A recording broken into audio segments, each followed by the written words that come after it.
I think we'll get started. Let us know. Yeah. So, welcome everybody to this e-learning community event. My name's Sarah Davis. This event is on accessible e-learning tools of various types. We have two presenters in the room with us today, and we have one presenter in an Adobe Connect room. So, also, we will be live streaming this event. It's going out over YouTube and will be recorded so people can watch later on. We've had a couple of requests for people outside the university who wanted to see what was going on. Information's been passed around, and a couple of people were very interested in what's going on here. So we've given access to people outside the university as well as in the university. So just to let you know that this will be broadcast live, not just within the university bounds. Okay, so our first speaker is Lisa Bowers, remotely coming in to us out in the snow somewhere. So Lisa, if you're there, can you hear us? Can you talk?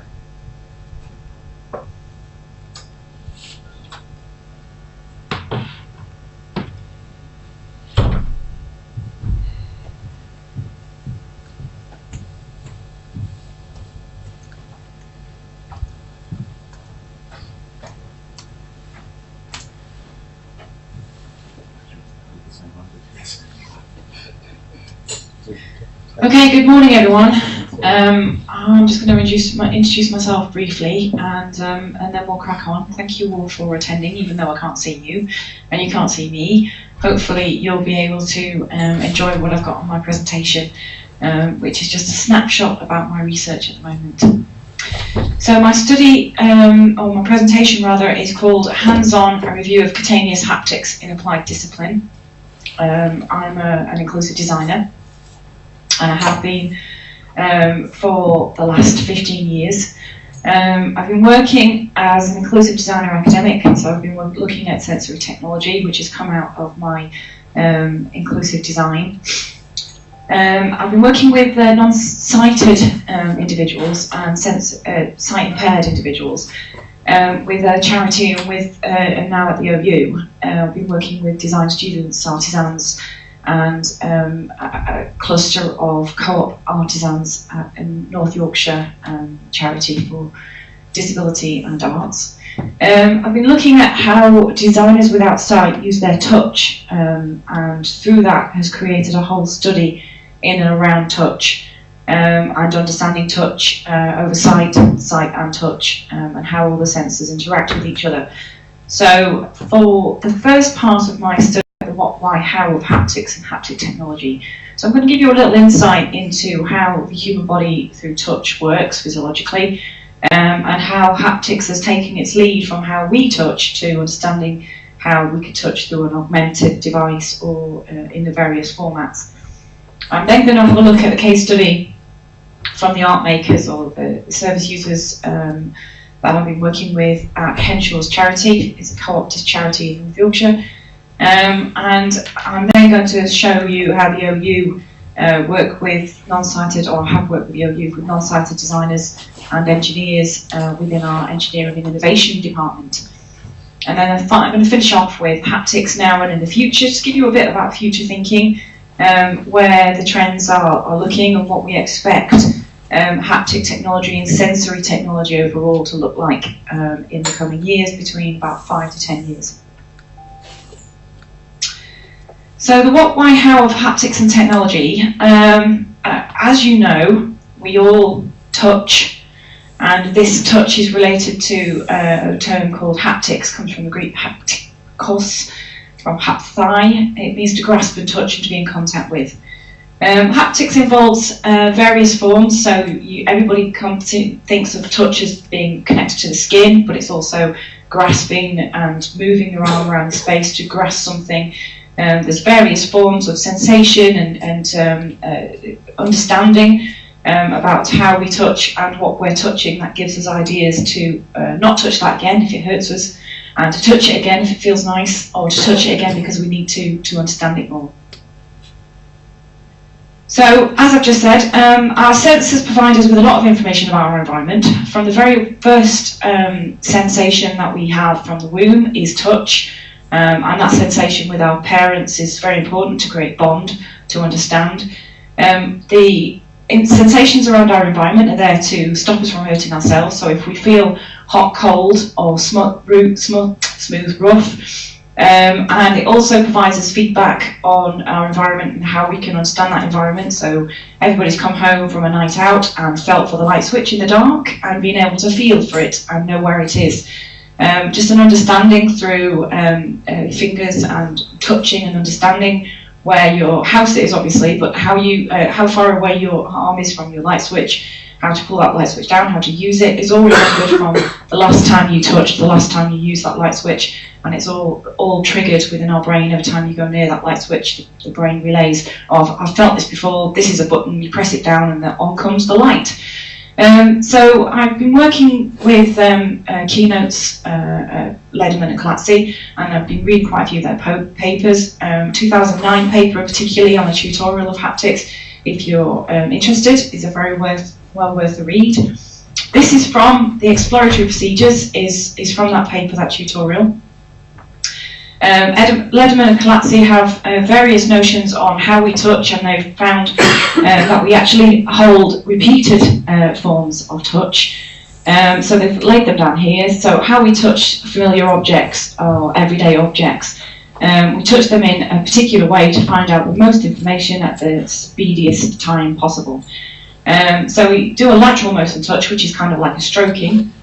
We do a pressure touch to understand hardness. Static touch, where we don't actually move, we just contact with our fingers. We may do that on a table or somewhere where we're just leaning our arms, and that gives us, without us really knowing, we're gaining a temperature sense from that, we're gaining a hardness sense from that. We do an unsupported holding weight. Whenever we pick something up that looks heavy, we've got to feel the weight just to find out if we were right, that it's going to be hard and it's going to be heavy. The enclosure, I like this global enclosure touch. We do that usually around coffee when we're tired or whether we're cold. That globalization around a coffee cup makes us feel good. And contouring, tracing with fingers. Toddlers do this quite a lot. They trace with fingers to understand the shape. They'll trace a finger to understand how something works. And because it feels nice on their fingertips. So this is a cross-section of the everyday glabrous, which is hairless skin.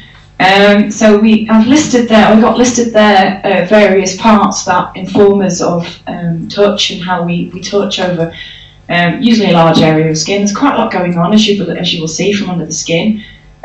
Several important things to point out: our Merkel discs. They really give us a really good idea on small source information, so the stimulus over a small area. The other important part is the Panacea, which is extremely sensitive. When you put things in the palm of your hand, you blow gently on your hand. It's extremely sensitive part of the skin. So on to haptics. So that term haptic has been in the touch world. Scientists have used it about our bodies and skin and touch and how we understand touch for quite a number of years. And then the haptic explorers, the new computer scientists, leapt in and said, we like that term, we think we're going to steal it.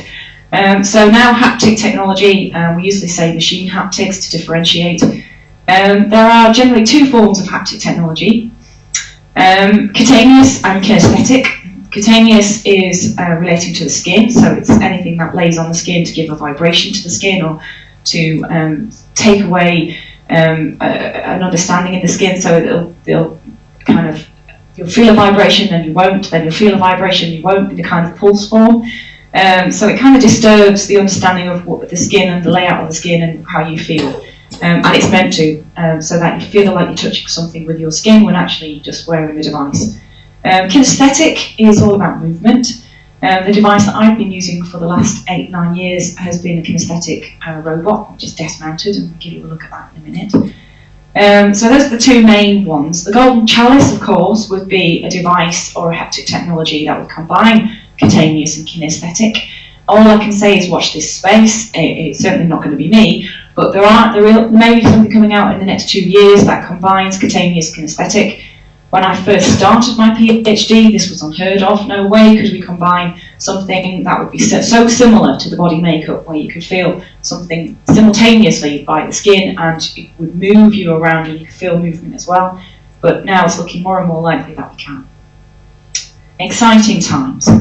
So the cutaneous haptics again disturbs, as I say, disturbs and perturbs the skin, so it gives you a vibration, or you may feel an array of bumps, a pin array or air jets. If you've ever felt an air jet from a hand dryer, or if you blow on your skin, that could be said to be a very mild air jet. Cushions of air generally, again, if you've got a really powerful Dyson hand dryer in the bathrooms, then you'll feel a cushion of air. It feels much more a heavy blow and it feels like it moves around your hand. Now the cutaneous cushions of air are ultra haptics, and they're the latest kid on the block. There's movement at the moment in this kind of device, but it's not as good as the other ones on the market, but kinesthetic and cutaneous. Typically cutaneous are worn, as I said, the gloves, like you would put on a glove for the cold weather, or exoskeleton, or a fingertip thimble. These are an old device, the fingertip thimble, but there are new ones on the market now that look a lot more like as part of your hand. And that's really where the market is going. So these hand-worn devices do look like they're part of the hand. So this is just a fingertip, a modern-day fingertip thimble. So you wear it on the end of your finger, and you can move objects around in the air. If you have a look on the screen there, you can see that there is a glowing circle, something very futuristic looking. And with the fingertip you can move, so imagine that on a map, so you're expanding wider on the map, or you're closing in on the map, and you can see detail as you move around. These, as I say, these are the latest kids on the block, so I'll talk to you about that in future haptics towards the end. But they're interesting. They feel strange because they don't really have any weight to them or pressure, so you're kind of waving your finger around in midair and not really knowing what's understanding what you're doing until something comes on the screen. So from my understanding and my experience with them, they're not as haptic-like, as in you don't get as much feedback as potentially I am looking for. Right next to it is my robot there, Roberta. She's based on a 6 degrees of freedom. She works on a gimbal, so that means the top globe, which I term as her head, moves around at 6 degrees of freedom, gives you 6 degrees of freedom activation and feedback when you touch a virtual object in space. And she has a housing unit, a stylus that you pop away and pick out whenever you need to, and you can flick things and move things and trace things, all of the things, the exploratory procedures that I talked about earlier with Leda and Platzi. You can do all of those things with Roberta. So this is the main deal for me. I'm an inclusive designer and it's all about people.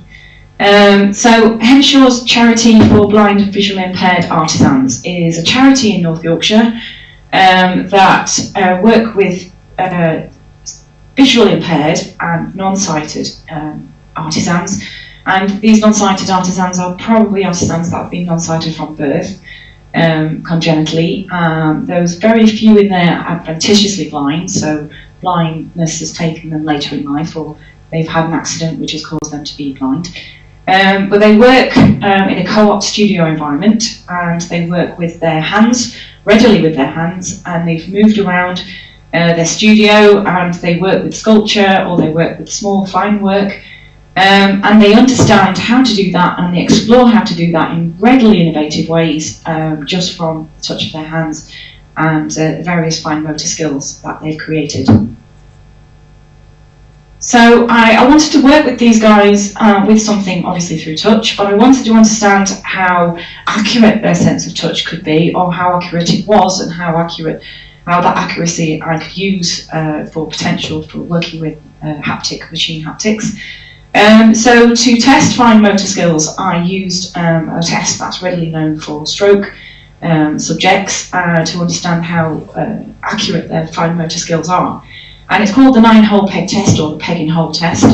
And the idea is that the subject is given, the way to test, it's a manual test, and so they're given a 9-hole peg board, 9 pegs, and they're told to place the 9 pegs in order, clockwise around the 9-hole plate, and they're supposed to do that in 18.5 seconds. And if they can do that in 18.5 seconds, then they're able, their stroke impairment is on the mend, and that is an able-bodied time. If they can't do that, if they do it longer, or if they're not able to finish the test, that means that the physiotherapists and the psychologists and the doctors have got more work to do with the stroke patient because they're not quite there yet.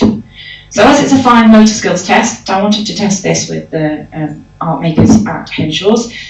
So we asked them to place the 9 holes in the 9 pegs in 9 holes and do it within 18.5 seconds. We did this manually, and then we replicated, as you can see on the right, machine haptics. We did this with the Roberta and the robot as well. However, with Roberta, we wanted to be able to add assistances. How could we make that time, 18.5 seconds, better? Could we make it better? Would it be useful for the artisans if they were to complete the test in a shorter time? Does that mean that there's a scope for us to be able to move that test forward and work with more fine motor skills, more fine work for their crafts and creations? What scope could we get from assisting them to work and give them ready sensory cues? So that's what we did. So we created a manual test and a 9-hole virtual test. And the 9-hole virtual test, these are the results. We had Rig 1, Rig 2 and Rig 3. Rig 1 was a kind of standard test. It was with no assistance. Rig 2 was with assistance, so we gave them assistance in, we magneted the end of the stylus to the peg, so they didn't have to find the peg was magneted to the end of the stylus. We then moved the stylus, helped them move the stylus with force, so we were like pushing them to the holes. We then gave them a lovely noise when they hit the hole, and a kind of ping, ping. And when they reached the end of 3 lines, we gave them a well done and an applaud at the end of the 9 holes. All of these extrasensory cues worked really well because the non-sighted artisans held learning needs, and they loved to be rewarded and they loved to be praised. So we used that to our benefit and to their benefit, and we used the various assistances that we were able to use within the virtual sense to assist them through this test. And as you can see, we've got some good results. Rig 2 came out as a standard excellent, well under par for the 18.5 seconds. And I have to say the non-sighted times were better than the sighted times. The sighted participants seemed to want to float around in mid-air and pull back when they were magneted towards the peg. They pulled back, they didn't like the force, whereas the non-sighted participants seemed quite happy to go with it. They were quite used to being held by the elbow and guided in their normal day-to-day by their assistants. So being guided by a force, an invisible force, seemed perfectly normal to them. And we created a really good group. They were really excited by the tool.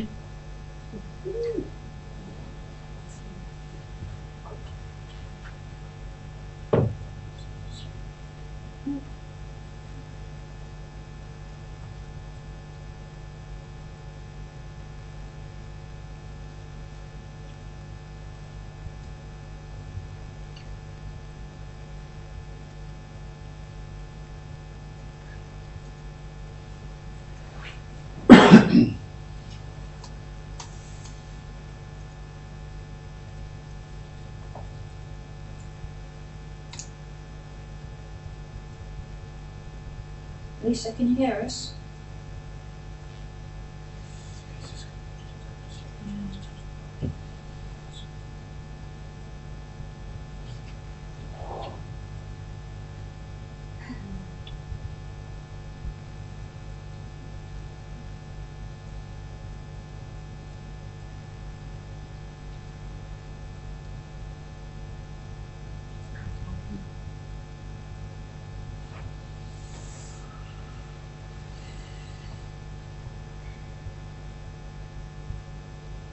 Anyone expert on this Adobe Connect? Your microphone is not on, so she can't hear you when you ask her.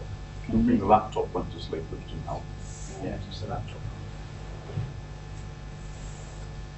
maybe try. You haven't got an active microphone. And you left the room, so you've come back in now, and she hasn't Have I? given you microphone rights to talk. Try putting your.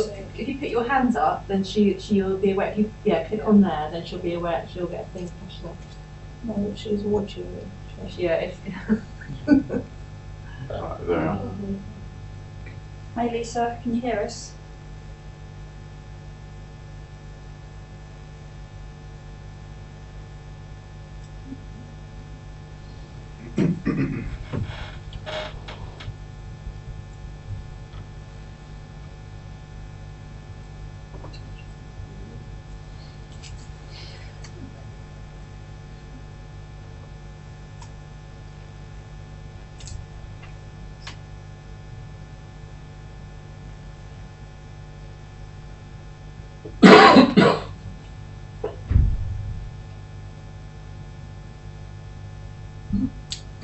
You can try leaving the room and coming back in.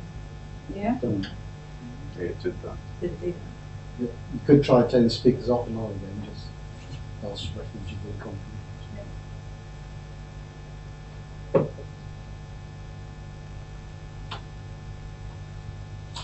Lisa, can you hear us?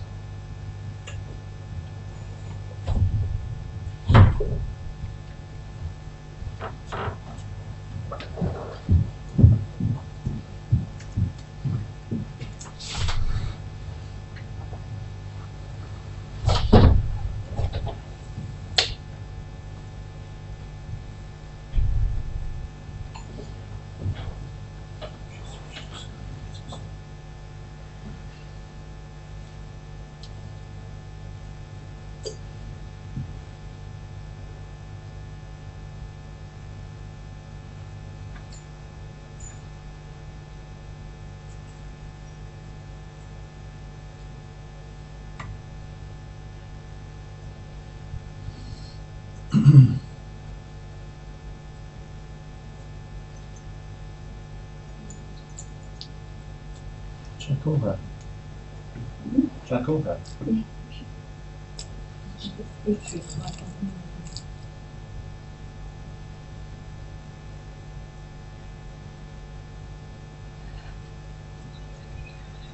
You know the problem.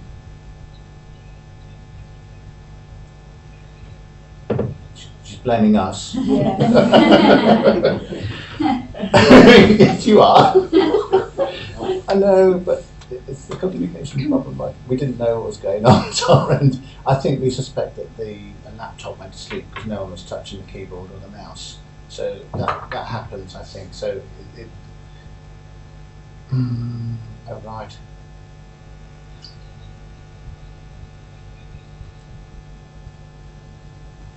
So what do you reckon we should do? I don't know, because everything here, all of my systems here are telling me everything's fine. Can she hear us? Can you hear us? Can you hear us? Because your microphone's not flashing. She can hear us. She can hear us. Yes. We can't hear you, so. Turn your phone up a bit, it'll be fine. Yeah, we can hear that. Your phone's working pretty well. Do you mind us listening to you over my telephone? No, if you finish this presentation, I'll do anything right now. Okay, let's do that. Okay, can you all hear me? Yes. Right, okay, sorry about the technical difficulties, everybody. Okay, so to hark back, the reason I went... did you hear the haptics? I don't know where you are now. Did you hear the haptics at the OU or not? No, we didn't hear that one. Right, did you see and hear the results from the art makers? Yes, yes, we heard all that. Right, Just I when know you where I am switched to then. the Okay, next so room. haptics at the OU. Obviously I work at the OU, that wasn't my motivation. I realised from working as a staff tutor and academic writing to programmes in the OU for design and engineering that there was potentially a gap that I could work with. So we offer currently face-to-face, we offer 3 or 4 face-to-face tutorials within a presentation. And this is where our students can get together with their tutors and with each other to make non-resistant or low-resistant materials, so cardboard models, paper models, and we understand engineering tasks and challenges, but in real form, and we work with each other to create little kind of make-and-do tasks, to put it probably at the lowest common denominator. But they're supposed to be fun. They're supposed to be times when you can break out and meet each other and work together to make something out of tutor's choice or within the module material. And as much fun they are, they're not really replicant of what's going on in the rest of the world. It's not really replicant as such as a studio would be for the designers working in the studio, and the kind of higher resistance work that they would do, moulding and forging and welding. So I realised that there was a space between online tutorials and face-to-face that could be filled with something much more touch-based, but also high-level technology. So I wanted to see, first of all, if OU students would take to haptic technology, and if they would leave their touch-based manual skills, and if they would do that readily, or if they had to have some communication with them first, and to cajole them across to using haptic technology. Many designers, if they're true designers, don't usually like working with technology. They like using their hands. It's kind of what they make their trade from. So I was kind of sure there may be some resistance, but I was quite shocked at the lack of resistance and the appetite to look at cutting-edge technology. But what I asked them to do was, we got 10 participants, non-sighted and sighted, together, and we invited them to work with a manual trial.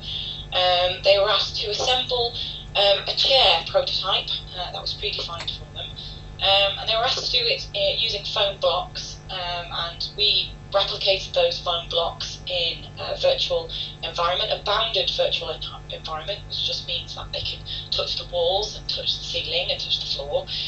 So as a non-sighted participant, they would be able to understand how big their space was. They would be able to reduce the space if they liked, and make it their own. They'd be able to push and pull and pick up blocks from the space that would drop from the sky, or they could pull in. However they wanted to use the blocks, they could just pull them all down to start with, or they could pull them down one by one.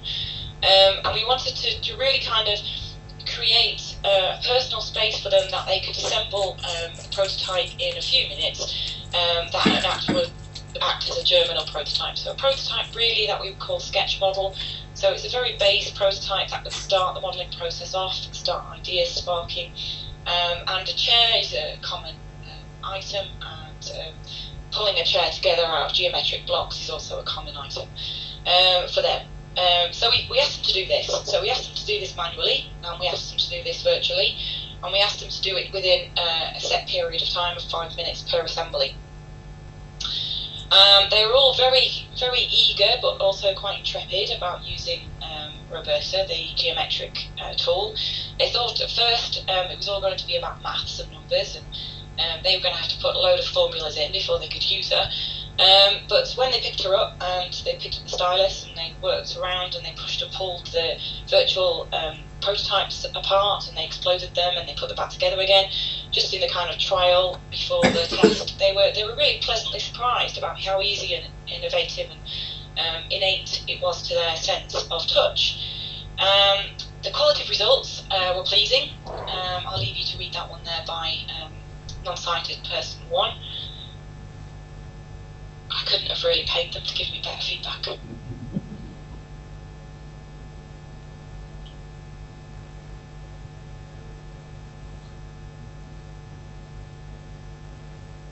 So it's quite a quote, and I'm sure you'll realise that I've absolutely used that quote all over my papers. The quantitative results were just as, at first perplexing and then pleasing. Quantitative results aren't showing now, sorry.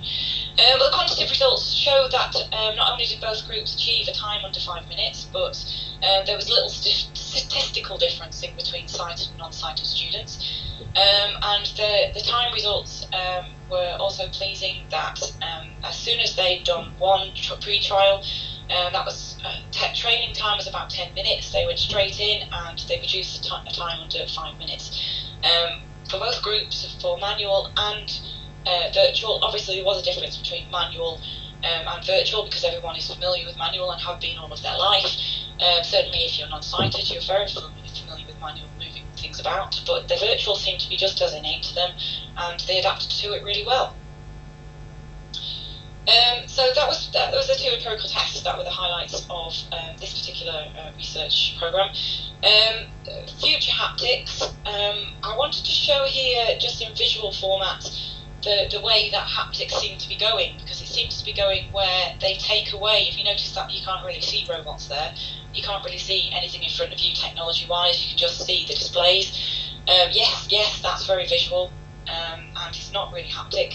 But it seems to be, for the sighted world, that haptics is going through visual and haptic together, and it's in an area where you can't really use your eyes for long distance of time, so in the car. And NASA have used haptic sensory buttons in the rockets, etc., and through their control panels. So and some of the forces, the military forces, have used haptics where they can't see.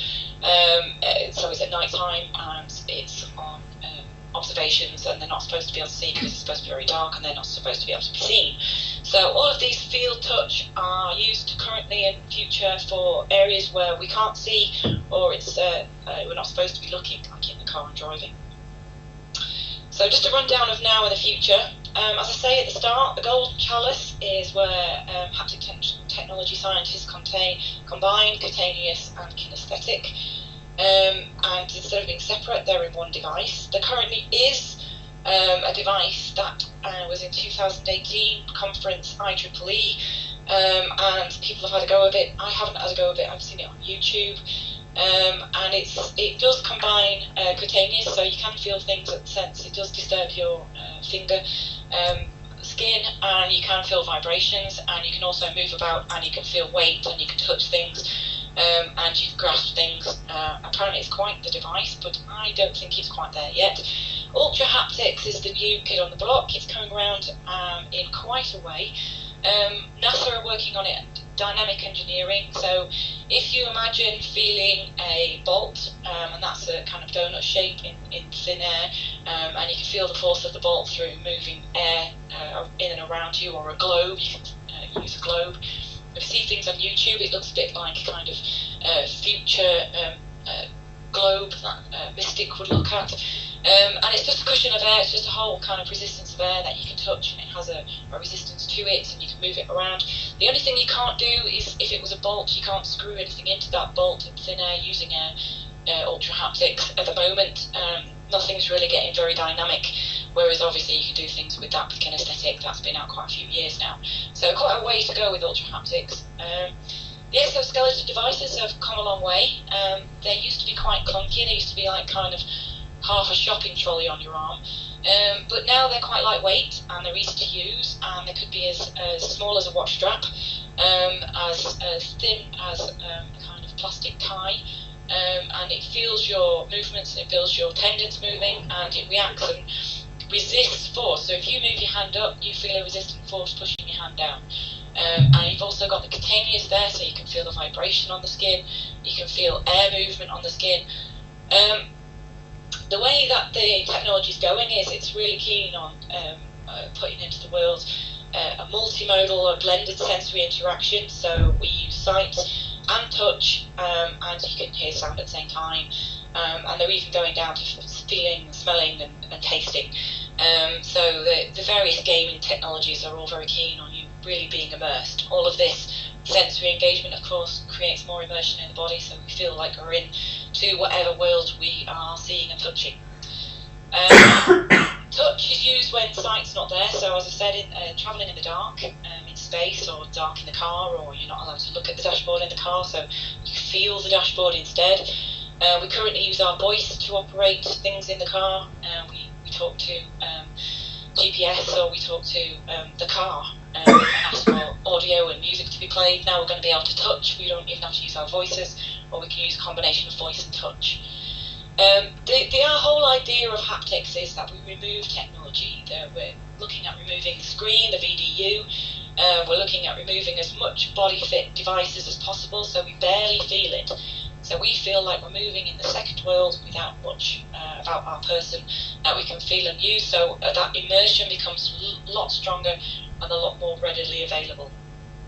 So that's a little capshot into the future. Now and in the future, I would say about 5 to 10 years, and all of that will be going on. Sorry about the mic there, chaps. Have anybody got any questions? Okay, so that's I'm going to great. hand the Can we phone around to the to. roaming microphone? Don't steal it. Any questions? No? So, Can I ask a question? Yeah, please do. Lisa, that was an excellent talk. Thank you. And appreciated how much haptics is important to visually impaired individuals and blind people, but obviously if you were in that situation you'd realise that. Yeah. I thought I'd disclose to you that I am actually a sensory physiologist, so I know all about this sort of stuff. I'd also worked with Samson on the new VR system, which is out now but not in this country, using ultra haptics to simulate three-dimensional images in space, and with VR those are represented by real visual images. But the thing is, it freaks people out because if I simulate, and this is not using air, this is using focused ultrasound, tuned at different frequencies, and you get different types of receptors activated in your fingers. So if you can imagine putting your hand out in front of you, you can feel a solid object because you see a solid object through your VR goggles. Yeah. But it's not there. So you take your goggles off, you still feel it. Yeah. It's not there. Oh. And that actually causes a few problems for people. But I think the future is going to be in haptics, and in a way you could play games with people because you can stimulate parts of the head at a distance using focused ultrasound. Yeah. Such as someone has touched them on the shoulder or whatever, and no one really has. Right. And so can you imagine if anyone's got a vivid imagination in this room, think of how you could use that Ghosts. to help our students. Yeah. Well, yes, if you want to simulate ghosts. So I think there is a future, and I think maybe if you're like-minded people in the room, we could get together and see if we can use something useful out of this technology for more, maybe expand what Lisa's been doing into other Yeah, well, areas. Thank you for that, Duncan. I hadn't heard of the ultrasound and those kind of things and haptics. That's just slightly out of my field, so that's really interesting. I have managed to be accepted as part of a consortium for a large amount of funding from Innovate UK to go further with haptics at the OU and haptics in education, because I believe education and training, certainly for haptics in the past and current training with haptics is a massive area of movement and development, because people do learn through touch and they understand through touch, and I can understand what you're saying by they're saying that they're intrepid, because whenever you're going in the dark, you know that you kind of put your hands out in front of you first. It's a natural thing, you know. You're kind of walking across your corridor, and it's absolutely jet black. And we live in a tiny village, so it really is black with us. And you can't see your hand in front of your face, so you kind of naturally put your arms out. So I can see if you put your arms out and you feel something that would be slightly disturbing. I can understand the trepidation there. We do have a kind of, we put our arms out to protect ourselves quite a lot, so haptics is there for a lot of things, including protection. But I'm looking at using haptics to develop design and engineering further, and to get really more creative and to create a battery of touch sensory surfaces and artifacts for students to use in response to a design brief. So they'll be able to create their own surfaces and create their own textured surfaces and colours, even if they're non-scientific, create their own colourways. All using haptics, but much more kind of just creating forms. They'll be able to get much more creative and creative organic forms and really understand how you join those parts of the same form together and create something similar to a weld or a woodcut, and really get quite in detail in how we join forms together. And that's something that I'm looking at doing with the OU in the next 18 months, using the Innovate UK funding. I'm working with a consortium, the Victoria and Albert and the Natural History Museum, working with haptics with them, touching artefacts that people can't usually touch or they're forbidden from touching and asked not to touch, but they can touch with haptics, and people who are non-sighted can touch with haptics. So instead of don't touch, we're much more of a kind of please touch everything a movement. And well, I think that's, touching things that we can't usually touch, like planets and the moon of the surface, is all still to play for. Certainly the Chinese have got a great interest in touching things that we can't touch as humans, and really understanding what it feels like without being there. That sounds fantastic. Yeah, it is. I Um, don't know whether it's worrying or I think really I've fascinating. got some more questions for you, Lisa. So if I act as a roving microphone, who's got a question? Hi Lisa, thanks for that presentation. Thank you. Earlier, at the tail end of last year, I was at another presentation on accessibility, and there was a presenter there, I'll look up the reference, who was using virtual reality for people who had lost limbs and providing haptic feedback Yeah. to help them get over the fact that they'd lost a limb. And I thought that was the most amazing use of the technology, because it's one of these examples where you're moving into a world where you can do things that you hadn't even imagined being possible. It is, yeah. I just thought that was an amazing instance. It really is, and haptics helping you move forward and rehabilitating. Yeah. One of my colleagues works with haptics and stroke victims, and plays with them tic-tac-toe, a haptic version of tic-tac-toe, because they found that physiotherapists can move people who've lost the sense of one side of them, or lost their right side of their touch, and their arms and their limbs, and their fine motor skills there and movement.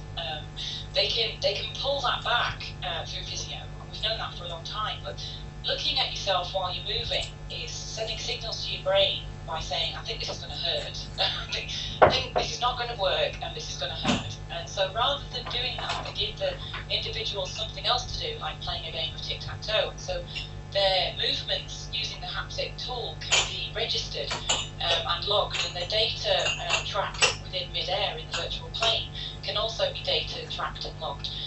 So they can see where from last week, if they had a range of stretch of say 90 degrees, this week they've got a higher range of touch and reach, then they've moved on, they've moved forward in their ability, in their rehabilitation. And they're doing that more readily because they're not looking at their arm and going, move then. They're looking at the screen and getting so immersed in the screen that they're forgetting about their arm and they're moving it anyway. Fascinating. Fascinating. Is there any more questions? One more question? Oh, just one more question, and then we'll move on to the next. So, Hi Lisa, thanks for the talk. This is Rodri, Rodri Thomas rather.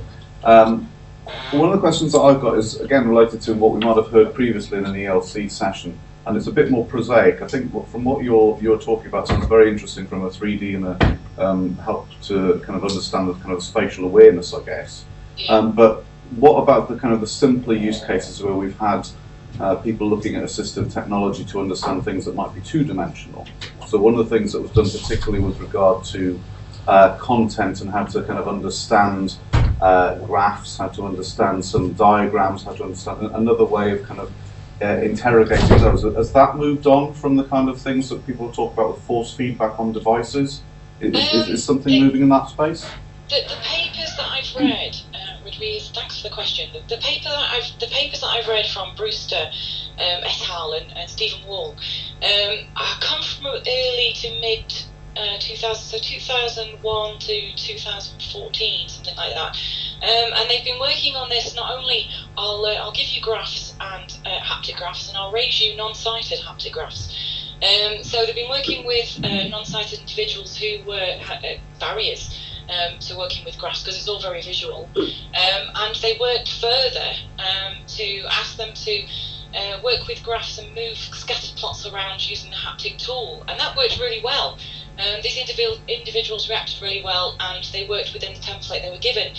My only downside of that, and they said it themselves, is that they can't set up the template themselves, so they can't at the moment create their own graphs. This particular set of researchers can't offer the chance to recreate their own graphs, and move those graphs around and create their own legends and do all those things readily without support, and not just from the haptics, human support. So it's moving, and it's moving with haptics where you can feel nodes and you can feel scatter plots and you can feel bar charts and you can push the bars in a bar chart up and down. You can pull the pie chart slices around and create, and you hear in your ear the numbers, so 50 or 60, and you can hear the percentiles and you can hear the different movements in figures and data as you pull the parts around. But it's not setting it up for themselves. Like, we could draw a graph ourselves, or we could go to Excel and create one. They could create one, but they wouldn't know what it said as such. Right. So it needs further work, and it needs more autonomy, so the individual creates it for themselves. Okay. All right. Well, thanks for the update. Brilliant. Thank you very much, Lisa, and thank you for working through all the technical difficulties. Okay, do you give Lisa a round? Right, we're going to move on to our next presentation now, so we'll hand your phone back to. Oh, thank you. Thank you very much. Sure, Lisa. Thank you very much. Okay, so our next presentation is moving from touch to sound with Karen Lyons. So over to you, Karen. And actually, the last comments about graphs was actually Yeah, on fantastic. What a link. Well, yeah, couldn't find it better. Right, so I'm going to talk about work that I've been doing, a project that's sort of gone over 2 phases. And I'll stress it's not just me who's been working on it. So there's a large group of us here listed on phase 1, and then a smaller group on phase 2. And largely we're in the Open University, but there was also Caleb Harks from Portland Community College over in America. I suppose I should also say at the end, this work was supported by STEAM, so that was very nice of them to do that. And it wasn't just the financial support, it's the other support keeping us going. Moving on. Yeah. Okay, right. So if I start with explaining a bit more what are sonifications, or at least what I understand by sonifications. And for me, they are non-verbal representations of graphs. And this idea dates back to at least the 1980s. So I wish I could say I thought of it, but I didn't. I just looked in the literature and other people thought of it. But arguably it actually goes back to the turn of the 1900s because the Geiger counter is cited as one example of it. Because very often you're thinking how much radiation is around, you hear how much radiation is around. So you're not looking at data, you're just hearing those clicks, and if there's a lot of them, I don't think you want to be there. So what I'm going to do is play you an example of a sonification is actually going to be of this graph. And I think of it as a tune of this graph. So each point here is going to be represented by a note in this tune.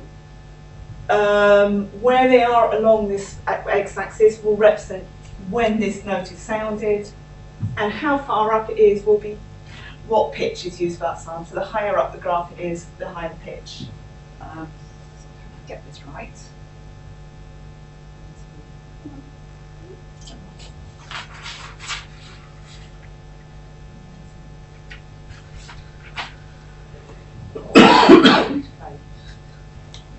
Lovely. Yeah, I know it was playing.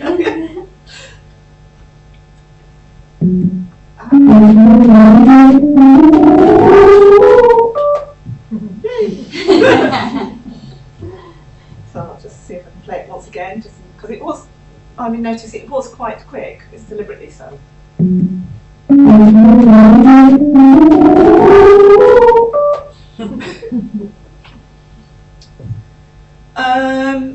So by listening to it, you can start getting a sense of what this graph is like.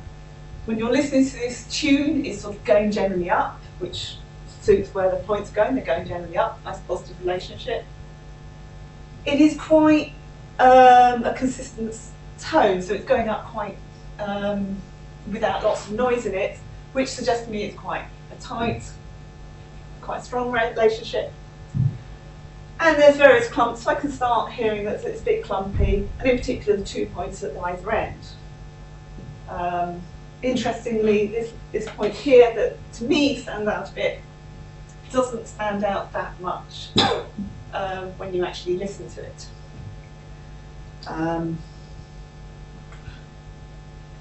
And perhaps the one thing is to note is when you're listening to it, you're listening to a representation of the graph. So it's not me saying, oh, it's roughly doing this and roughly doing that. It is a representation of it.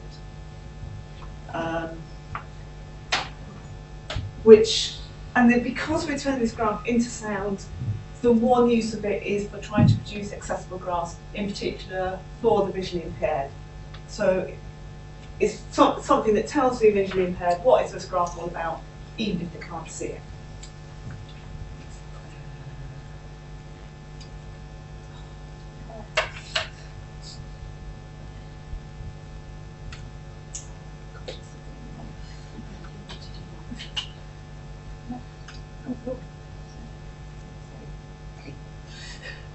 Right. One thing to think about if you're thinking about replacing or having sonifications as making accessible graph is actually to think, what does accessible graphs need to do? What properties have they got to have? I'm lucky in the literature, actually, Summers et al. In 2012 wrote down 4 desirable features of accessible graphs. So they said, well, you need perceptual precision, so that you actually, the representation allows the user to interpret the graph in an appropriate amount of detail. There needs to be first-hand access, so that you're allowing whoever's using the graph to make their own mind up about the graph, rather than be influenced by someone else's subjective interpretation of it. You need it to work on affordable mainstream hardware, particularly for the users, because it's no good having this really fancy accessible graph if they can't afford the technology to use it. And the 4th one there was born accessible, and that's all about creating the graphs. So ideally you have an accessible graph that doesn't take any more effort to create than the original graph. Because if you can get that kind of situation, people are going to say, well, I might as well produce an accessible graph. It doesn't cost me any more effort. As opposed to something where you think, oh gosh, I've got to do this and I've got to do that, and it takes days. You're not going to do it. And the final one, when we were doing our study, we realised that with the next one we had to put in there, and that's about being quick. Because those of us who've worked on module production, you know, one thing you have to think about is workload for the students. And things like looking at graphs, interpreting graphs, is built into that workload. If you have an accessible graph that takes far longer for the student to actually use, that's disrupting their study time, it's making it longer, it's disrupting the flow, and generally it's not good. So one thing was, we thought, well, how does sonifications fit into this? And starting with the works on affordable mainstream hardware, well, actually, for the user, the students, that's easy. Playback of music electronically has become ubiquitous. We've all got our PCs can do it, our mobiles can do it. There's all sorts of devices. People have that kind of technology that they generally are able to do that. So that's not a problem. Another one, the quick. Well, at the moment, the ones we've done in our study, they are all quick. Generally, we've designed them to be 6 seconds in length. So even if you're playing them a few times and thinking about it, you're not taking that long. It's not that much of an issue. Going backwards, the sort of born accessible. Well, at the moment it could be better, but certainly for myself, I find it not much more difficult to produce a sonification than I do for a graph. I've got software where the package I use commands to produce my graph. I slightly change the commands and I can produce the sonification. It's very little difference. Although there still is things that some of the graphs you would produce and they'd be fine visually, they would be less fine as a sonification. And so we're doing quite well. Moving on to first-hand access. As I said, it's an actual representation of the graph itself. So you're handing back the opportunity to the student to make their own interpretation. You've not got the, well, I think it's a fairly strong relationship, or I don't think it's a fairly strong relationship. I think that point's an outlier. I don't think that point's an outlier. You're handing that back to the student to make their own mind up. So the one thing that was really is perceptual precision. And that actually is in some ways quite important thing. If that doesn't work, well, you're wasting your time really. Some of the others can be okay, but if ultimately you can't get an idea of what the graph is all about from this sonification, there's no point. So that's where we decided to do some studies to just see whether in principle it could work. This is probably what I've done in my order.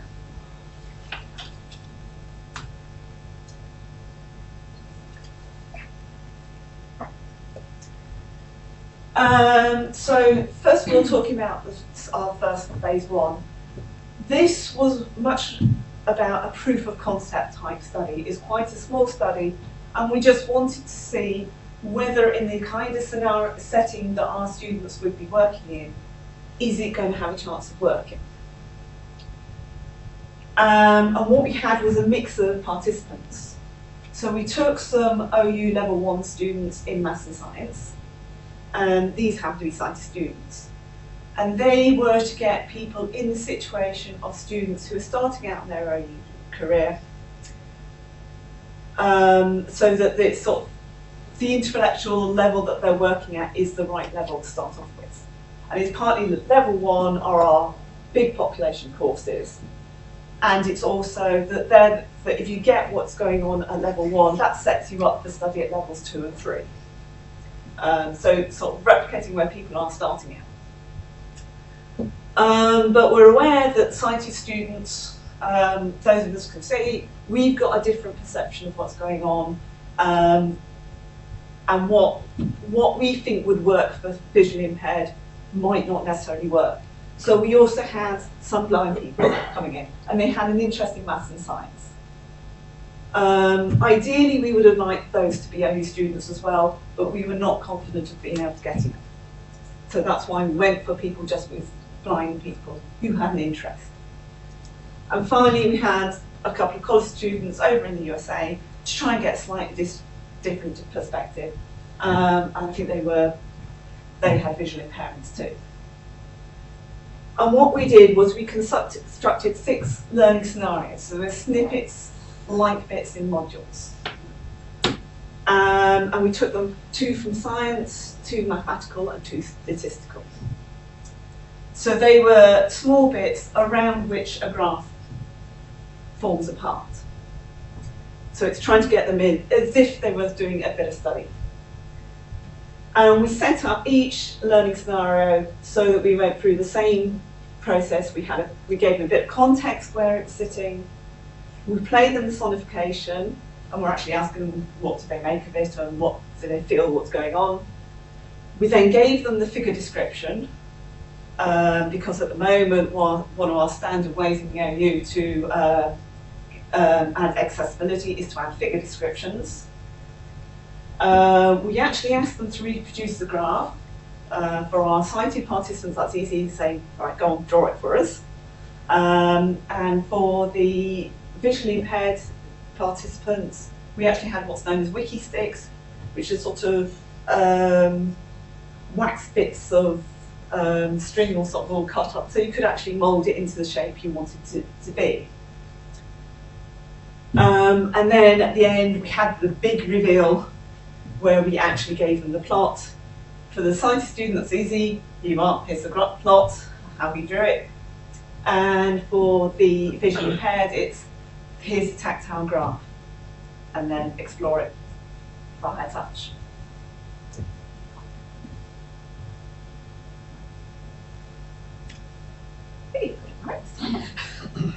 So I'll talk you a bit more through one of the examples we used. And this was actually the first example we used. And we chose this one, or at least we chose this one to go first, is because we felt it was a relatively easy one to get your head around and a relatively easy sonification to interpret. And it came from one of our maths subjects. So it was all about imagining you're on a Ferris wheel, going round, and it's a bit like the London Eye, so it's going round slowly. And you're just modelling how far above the ground you are. So you're looking down, right, minute 1 I'm this far down, and minute 2 I'm this far down. And you can draw a graph. Oh, stop. Wait from hand about what the graph is going to look like. And then, having given that kind of information, we played them the sonification.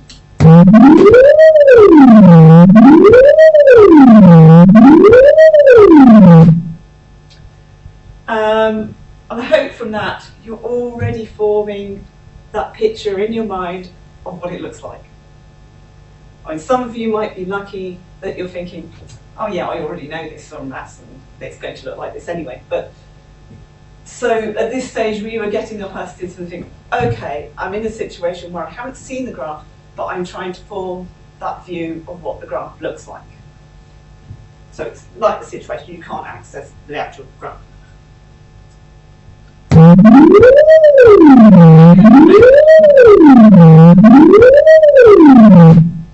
Right. And then, after they've been thinking about what it looks like, we gave them the figure description. And this is an example of a figure description. I think it's pretty close to what the equivalent thing in our module materials looks like. So you've got a bit of what's this figure description about, telling you about the axis labelling, and then a description of the shape. And note here that this description of the shape, you have to assume something about what the students already know. So in this case, we are assuming that by this point in the studies, saying something like it's a sine-like curve is going to mean something. And if students have been studying mathematics and been getting on well with it, that might be fine. For other students, saying it's a sine-like curve, you might go, I don't know what that looks like, it means nothing. And then it's just minimum values, maximum values, and a bit about repeating it. But that it's also worth bearing in mind. That's the kind of thing there's lots of, at the moment, we expect students to work off that kind of thing. But hopefully from that, you'd be thinking that reinforces what figure description is. And actually, bearing in mind that figure description, I'll play it one more time so you can sort of pull the two together of, I've got the figure description, I've got the sonification, now what do I think about the graph?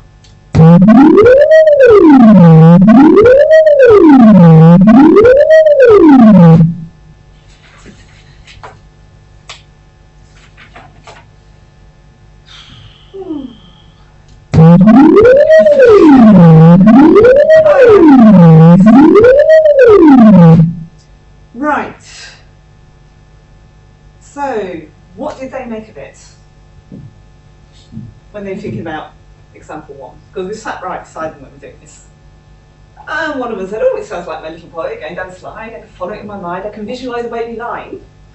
It goes up and down 3 times. And, all right, yes.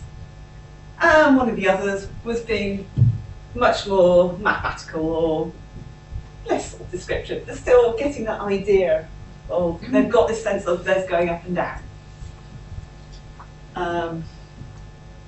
Which was great. So hopefully that's fitting with what you think is going on. And I'll actually do the big reveal now. So that is the actual graph. So they were picking up things like the waviness of it and it going up and down 3 times. Right, so we did that for 6 examples. And the one thing we asked after going through all the examples, we did ask them things like, what were their overall impressions of it? So we got things like, they were fine, they were quite comfortable and things. I mean, one thing we were worried about was that would this be something that it might be fine listening to one, but what if you're doing a study session and it might be a module where there's loads of them? Particularly as I was aware that the tone that we're using is that very plain computer tone. It's not sounding like a lovely piano or a violin or a flute or anything like that. But one thing that was reassuring was that they didn't mind doing lots of these. It might be not the best of things, but they didn't mind it. So there's some sense of if they had to do a lot in their study, it wouldn't be that big a problem. But it was coming out this, they aren't easy always to deal with. This building of a picture. But overall, they were getting a sense of the grasp. We did get a sense that they were understanding what was going on, which was very encouraging. And the one other side effect of doing this study was we were able to compare actually figure descriptions, tactile diagrams, and sonifications because our visually impaired students were accessing all of them at the same time.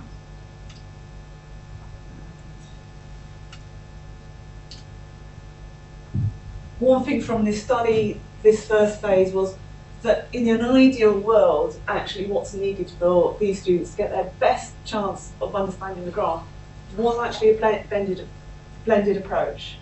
Each of the three methods we used to make the graph accessible brought something different. The figure description, it's great for things like these are what the labels are, these are what the axes are. Is going up this much. So that detail that sometimes is important and sometimes not is given by the figure description. The tactile, I must admit, our visually impaired students really loved the tactile. It was giving that opportunity to interrogate the graph. So they were able to go, oh, well, it goes up to this peak here, where does it do this? And so I suppose it's that autonomy over investigating the graph. But sonification also helped because it was giving that quick general gist of the graph. What is it generally doing? Where is it generally going? And so there's things like that can actually help with the tactile graph because you know where to look next with your fingers. You can confirm exactly where it is. But if you're following, say, the example I showed, and following up to the peak with your fingers, you might not be sure after that, is it going to continue going up or is it going to go back down again?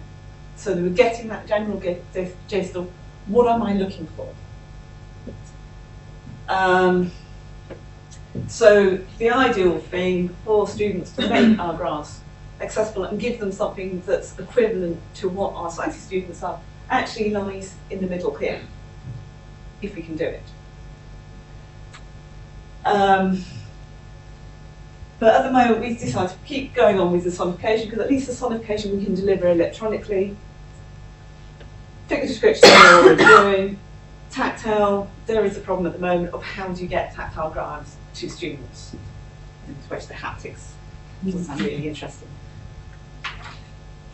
Right. So encouraged by that, we thought, well, this is just a small study, this was just proof of concept. We launched another phase. And this was going slightly bigger scale. So it was going out to actually doing it on a module. And one of the parts of it was we wanted to reassure ourselves that you could actually do it on video. We could actually, but it's wouldn't be that much of a cost to the OU if it chose to do it, to add it to module websites and do it. And then is how do students actually react to it? And in particular in this phase, we didn't build it of here is some accessible graphs. We just build it as here's a different way of getting the information from this graph and open it up to all the students, whether they've got a disability registered or not. And so it's partly seen whether students value it even if they weren't needing them for accessibility issues. And we decided to use this particular module, M140, Introducing Statistics, and we did it on one particular presentation. And this module was chosen for a number of reasons.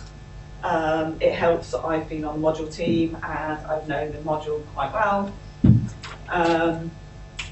But it's also a module in which there can be a heck of a lot of graphs. So it's one where we really do need to think about accessibility on it with respect to graphs. So how did we actually do this study? We pulled it down to actually concentrating on just one unit. And this unit was largely scatter plots. So it's doing about scatter plots and their interpretation, and actually the unit moves on to fitting lines. And there are lots of scatter plots in this unit. I think it was about 75 sonifications we ended up creating. But we decided to focus on just one unit because we didn't want to overburden students. This is an extra, not something they had to do as part of their study. So we didn't want to ask them to do too much. It also meant we could get focused feedback and quick feedback from them, and then at a stage before they hit, say, the end of module assessment. One problem with using M140 is that it's a primarily print-based module. And in particular, at the moment, the electronic versions are given as PDFs. So we haven't got our nice, lovely, flat, fancy structured content. It's just, you want to access the electronic version. What you do is you pull down the PDF. So to get around that, we actually worked with our LTI translation, and we produced a bespoke HTML version of Unit 5. And in fact, all it had were the graphs in it. So it just had the sonification graphs, and it had a link to the sonification below each graph. I've got a picture of how one of the pages looked like. So it's in the new OSETS arc, the module had already switched. And so we've got an example here. Here's one of the graphs as it appears in the module. And we actually had the sonification below. It would have been kind of nice to have click on the graph and hear it. But if we'd have done that, then this little earphones bit would have been plonked on top of the graph all the time you're not accessing. And that's really, when you're trying to get in people focusing on the graph, not good. So we had to separate it off and a link below here. It did have also the advantage that we could have the figure description close by to the graph. Because at the moment, the way to get around the problem is you've got separate Word documents with descriptions for all the units. So you have to go and look at that list separately rather than having it where it appears, because we haven't got it appearing in a nice HTML version. And we just gave that to the students and said, here you are, go and play. Right. And we asked for feedback from the students, because after all, there's no point doing the study unless we did find out what they thought of it. We handled this by putting a short, anonymous questionnaire on the module website. So off their study planner, in the main bit, there was a link to, hey, would you like to go and answer this questionnaire for us? And we were asking things like, how many audio versions of graphs did you listen to? Yes, I should admit that we did use the word terminology, audio version rather than sonification, because we thought students might more immediately know what we were on about. And we asked them, how often did you imagine the shape of the scatterplot from its audio version? And did it help them? And if there are other audio versions for graphs in other units, would you listen to them? And then we did have things like the catch-all of any other comments, because we weren't sure what we might want to know from them, and it just gave them the opportunity to tell us whatever they thought. And about 10% of the students gave a response. I think it was 83 students out of 100. Which I think is not bad, given that we did stress to students that this was optional and additional. In particular, we made sure we did tell them that it was not going to affect their assessment. You know, the tutors wouldn't know whether they did it or not, for example. quick. So, in terms of engagement, out of these 83, most of them listened to some, which I could have hoped for more, but that's it. And it was nice that some who didn't listen to them at all did actually respond to our questionnaire, because we did want them to actually tell us, even if they didn't use them.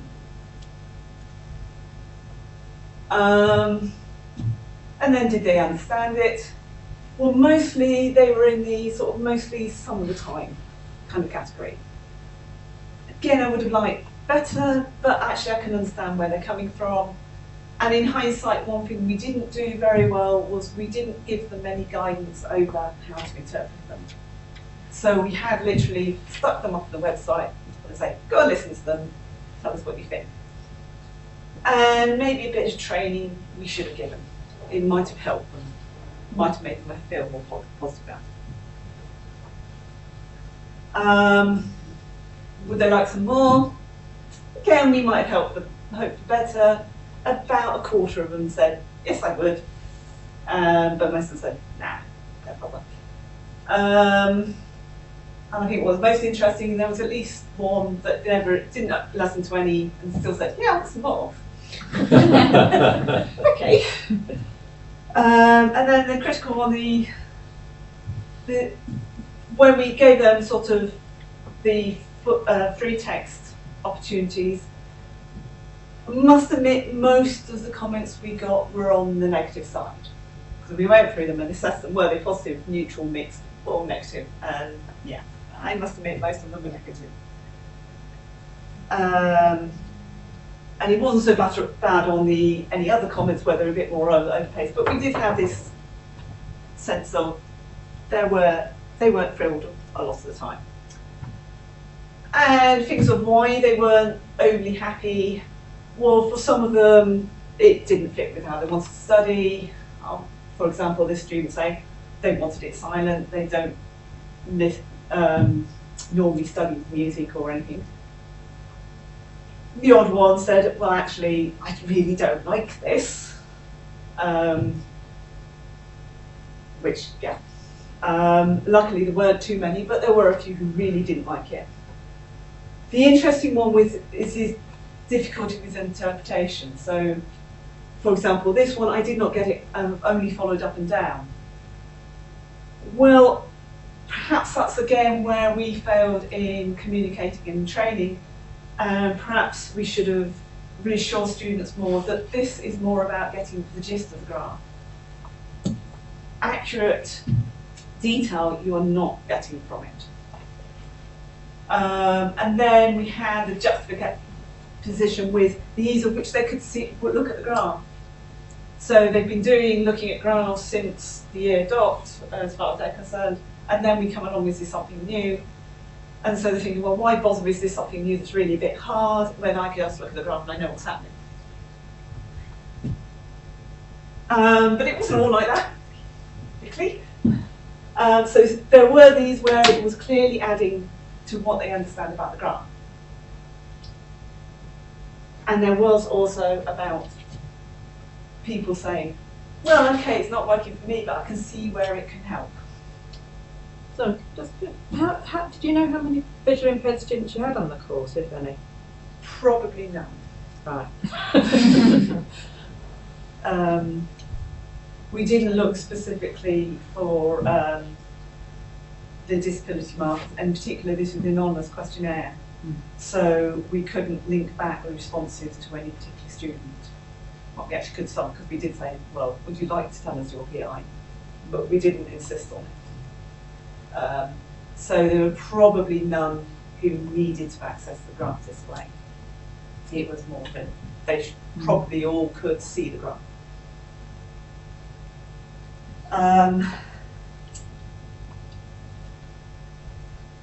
So certainly for the second phase of what did we conclude? Well, the first bit, which was this initial bit, is, well, we can do it, and it wasn't that difficult. Particularly for modules which are presented in finished material via structured content. Once you've created sonification, it can be easily added in. So that's at least a big tick in terms of the Open University. We can do it if we want to. Only that it might be good enough that only a minority gain a benefit. Because at the Open University we do adjustments for students and do things that only benefit a minority. And there was little evidence that it was disrupting the majority. So it is something we could say, we'll give this, we know it's only going to benefit few, but that's enough for us. One thing we should have done was give more guidance out of how to interpret these things. And this reassurance about what it is possible to pick up and what it isn't possible to pick up.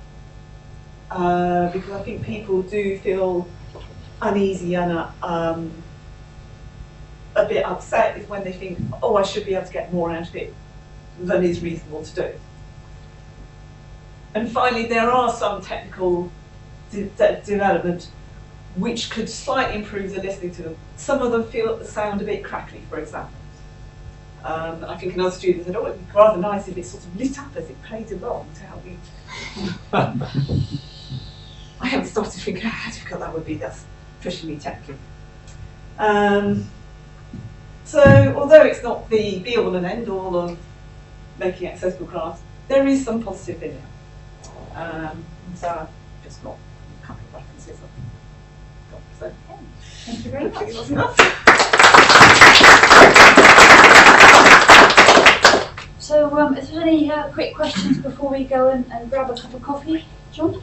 It's really nice. I mean, I'm a bit surprised by students getting sort of slightly flustered by the fact that they couldn't interpret them in detail. It sounds like most of them are actually fully sighted anyway. Yeah. So the student reaction is a bit funny, isn't it? What I was going to go on to ask though was, can you see this working for something other than scatter graphs? I've certainly done it for other sorts of graphs. So Well, certainly line graphs, definitely. right. I have done it for box plots, but I haven't really investigated what other people make of the box plots once I've created them. Can you do a line graph which has got more than one line on it? I have done it for more than one line. Generally speaking, I would stop at 2. Right. Because more than that, you struggle hard to distinguish them. I have done one where it was something like 100 lines all on one, but that was more to display that there was just more that they're all over each other and just a general blob. Because since doing this study, I have gone through and tried to sonify all the graphs I could do in M140. I think in the end there was only one graph that defeated me completely, and that's partly because I didn't have the underlying data and I couldn't extract it from the graph. Karen, what's a box plot? A box plot is a way of displaying the distribution of a variable, and it's basically displaying a box with a couple of lines out each side. And the box shows you where 50% of the middle 50% of the data are, and the lines show you how it goes out at each extreme. Is that a chord? What? Is that a musical Does chord? it come out as a musical chord? No, you could represent it as a You chord. could represent the musical chord. I think I went the other way of going for as a tune and actually changing the tone of the note as it went along, so it picked up where you passed bits. Karen was first. Oh, but I think what people are saying picks up on. So you, in all of this, you're using the x-axis to represent an actual time, Yeah. you know, in the tune, as it were. Yeah. So Pete, you were talking about a chord. So a chord is all at the same time. Yeah. So have you thought about doing something other than representing the time, the x with the time, or something? So there's volume. One could use volume. So you're using pitch for y. Anything like that. I don't think it's often, I think the literature as well, I've not seen No, many it's examples of not that. I think it's trying to think, when you try it yourself, whether you get that sense of Yeah. graph. One thing that we're interested in at the moment is whether it would be possible to represent a network in this kind of way. So basically a load of blocks joined up with lines, or not joined up with lines. Were any of your graphs like that? That's No. correct. This one? I had two things I wanted to comment on. This reminded me there's a school of thought in digital publishing that in a digital media it's not really good enough to treat a graph as an image because you lose so much. That any graph in a scientific publication should actually be an interactive thing. Behind it you should be able to click and see the actual table of data. If you had the data actually there behind a sort of active image, then obviously the sonification could just be produced, without any extra effort at all, because the software would take care of it. Yeah. It would be Zoom, in Zoomerall you can interrogate it. So I wondered if we thought we should move in that direction for OU module production. That basically, I'm looking at Pete. Should every graph not actually be an SVG image? Should they all be a standard widget that shows a graph, lets you access the table of data, lets you access the sonification? I think we almost need a structured equivalent for Yes, data. structure, yeah, yes. So if you've got So you just put them in the structure content and the graph appears as magic. well, the thing is, you can then represent it in whatever way is deemed exactly. appropriate. Yes. But it's having that standard The data format. structure, yes, representation of what the graph is. Yeah. Yeah. Because if you think about what you're doing here, you've got effectively a number of variables that you're plotting in different directions. Yeah. But you can represent those factors in many different ways. Yeah. Tony Ursus would be jumping up and down and saying, no, stupid enough. Well, That's what he always says, isn't it? We'd have to explain to him how it could be done in Jupyter Notebooks as an alternative. That would be the answer to that one. What's SVG? so it's the modern graphics format. And the point is it's not bitmap. I mean, it's what IMD's use for most images. It's good for line drawings rather than pixelated images. The other point I had, going back to your sort of first experiment, I was sitting thinking of your sort of method of the steps. But suppose you as to me as a sighted user gave me the actual graph printed out, showed it to me, gave me a description, then took it away and asked me to sketch it. So forget sketching a graph from the sonification. Could I even do it having seen the real graph and then you've taken it away? So I just wondered if you had considered adding that as a sort of control in the experiment for the sighted participants. I must admit we hadn't, because we were more thinking about It's a good idea. that. I suppose that gets more to issues of how much do we think our students get from the graphs in the first place. Yeah. Which you need to compare. Um, But to understand what it is we're trying to do with the sonifications, it might be interesting to know what a sighted person takes from having seen a graph. And it probably depends on the context. Again, because yes, what the meaning of this graph is in the context. Yeah. I suppose I come at it from the statistics point of view. And for me, the gist is very important because it is getting that overall sense of the data. Whereas for other issues, that thing of getting the detail of this point is at this point, this value, and then another point is like that, might be more critical. And also thinking of the more mathematical examples where you're actually trying to learn about what that function looks like and what that function does.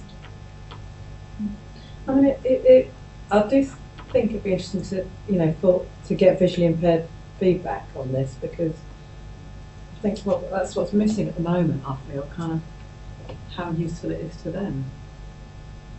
I mean, the first study, our first phase, did get some of with that. 5 people, and our students. I have had some communication with people who work as assistants and visual impairments. I am aware that one of them does say, well, actually, we just don't do it that way. And then we got this tension between the best way of teaching or the best way of for them to work in might be radically different from what everyone else does. And then what do we do as an institution that has to cater on both? And if one group, actually the best way is a completely different approach, what do we do? Just because I know very little about statistics, but I vaguely remember that at some point that there's a series of graphs that you create statistically display the same underlying statistical characteristics, but visually look very different. have you tried looking at those examples and viewing those, the sonification, and saying, can people identify differences in the sonification of those effectively obscure but strange cases? Yeah, I think I know the ones you mean. Yeah. Yes. Because that would be an example of I would imagine where you're adding most of value. them it would show up Yeah. very strongly actually. Thinking of what those graphs look like and what they would probably sound like, they would sound very different. Because again, it's getting that gist, and the gist of those graphs is quite different. Fascinating stuff. I'm afraid we're going to have to stop it. We can have some more conversations over coffee. Just 5 minutes for coffee and bring it back to the tables, and then we can move on. Don't want to make everyone too late. This is fantastic stuff. Thank you very much, Terry. That's an interesting art project as well. Music department. Oh. I'd love to this being Yeah. Yes.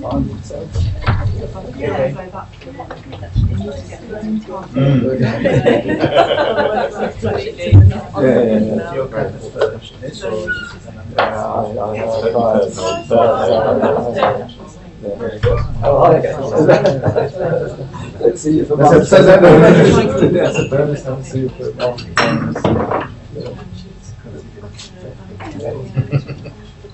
So Dad could help you out. Yeah. I've got Skype for Business on my phone, which is very, very useful. I don't know. I thought, yo, this is amazing to my head. But the infrastructure problem is Yeah. all the graphs, Yeah. also Yeah. audio. It's our end. Oh, right. Yeah. I used to graphs and How to set up Yes, yeah. I mean, I have some liquids, I've got two boxes. Then the style, the audio style, and the visual style, that kind of thing. Well, I've heard this idea. Microsoft is on it too. No, It's so realistic, you actually think it's dropping off. My heart. I knew in my mind that actually I was still the same People say, it should be a representation of data.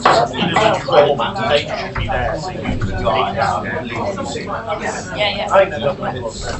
think that's as Steve said, you need to find standard way of public engagement.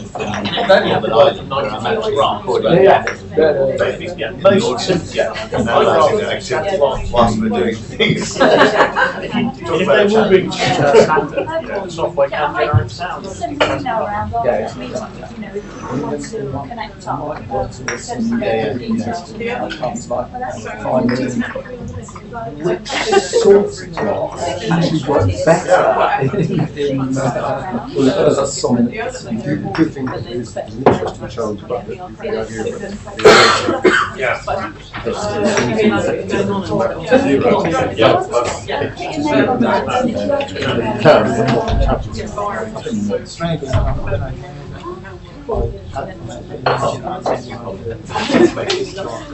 Driving fast 3 times. Or if you imagine but then jump. It's unusual, I think. Most of the time, those interactions are just to deny, but to do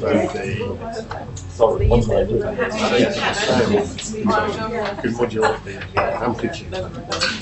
So it's actually the envelope that you give a line graph rather than. Well, it worked fine. Volume.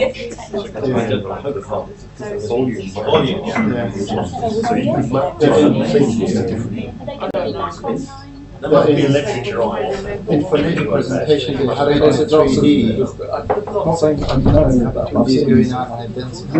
I've seen reference to it. There's things like non-linear CPU. There's a guy called David Sewell in America who's something. Right. musicality and how they can Also, interpret. probably different to what might work best in a kind of completely silent audio lab versus what's actually going to work best in a noisy surrounding. And actually pitch might be quite robust. And what's the graphical equivalent of shepherd tone? Shepherd tones are music of a novel, where you can That's the break. scale that sounds like it's constantly Rising. going up. Yeah. So sometimes the ADC can have visual and audible illusion of the same music. I was having an energy Oh, I see. You had two. So I found out that was an add-on. I was on the original list. Technically, one of them wasn't there. Well, maybe it's slightly apologetic for that. I don't know. That's what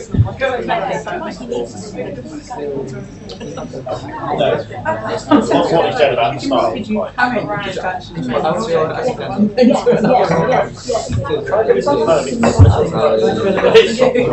very evocative. It's basically all random words stuck together. It's actually just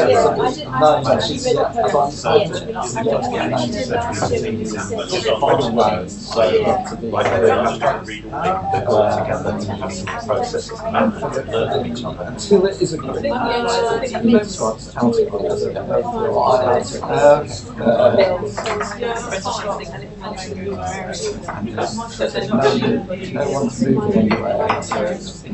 Oh, right.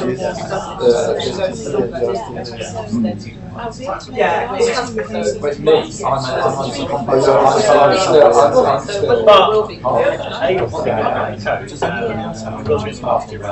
And of course, also, I would have been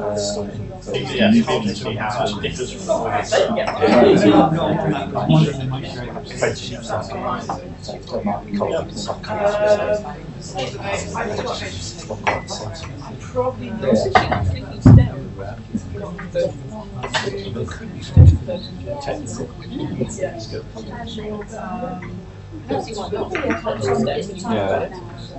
Good. Yeah. Disappointed they're letting you escape. Thank you. Well, if I'm sure there is This is the middle. No, you can play sometimes. No, you make well. You have an awful lot of knowledge of your subject area. It's a very useful thing. that's fine. Think about you. Yes, where you have sat with the university graduates is always related to what we wanted you to do. We haven't made it work, but yeah, exactly. They have a chance to take it more seriously and choose to do. And there are other people Yes, indeed.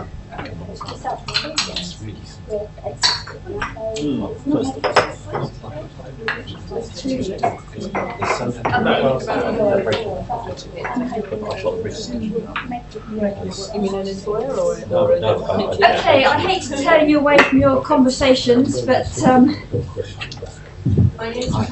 like to get on.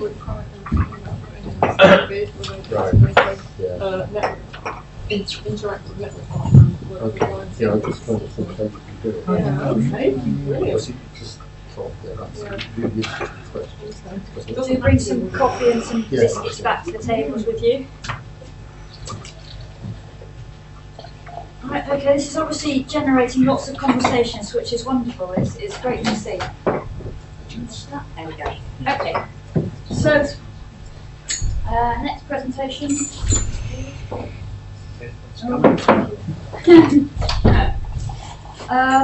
Is from Trevor Collins, a slightly different approach than we've heard of so far, but it's good to get a contrast. So over to you, Trevor.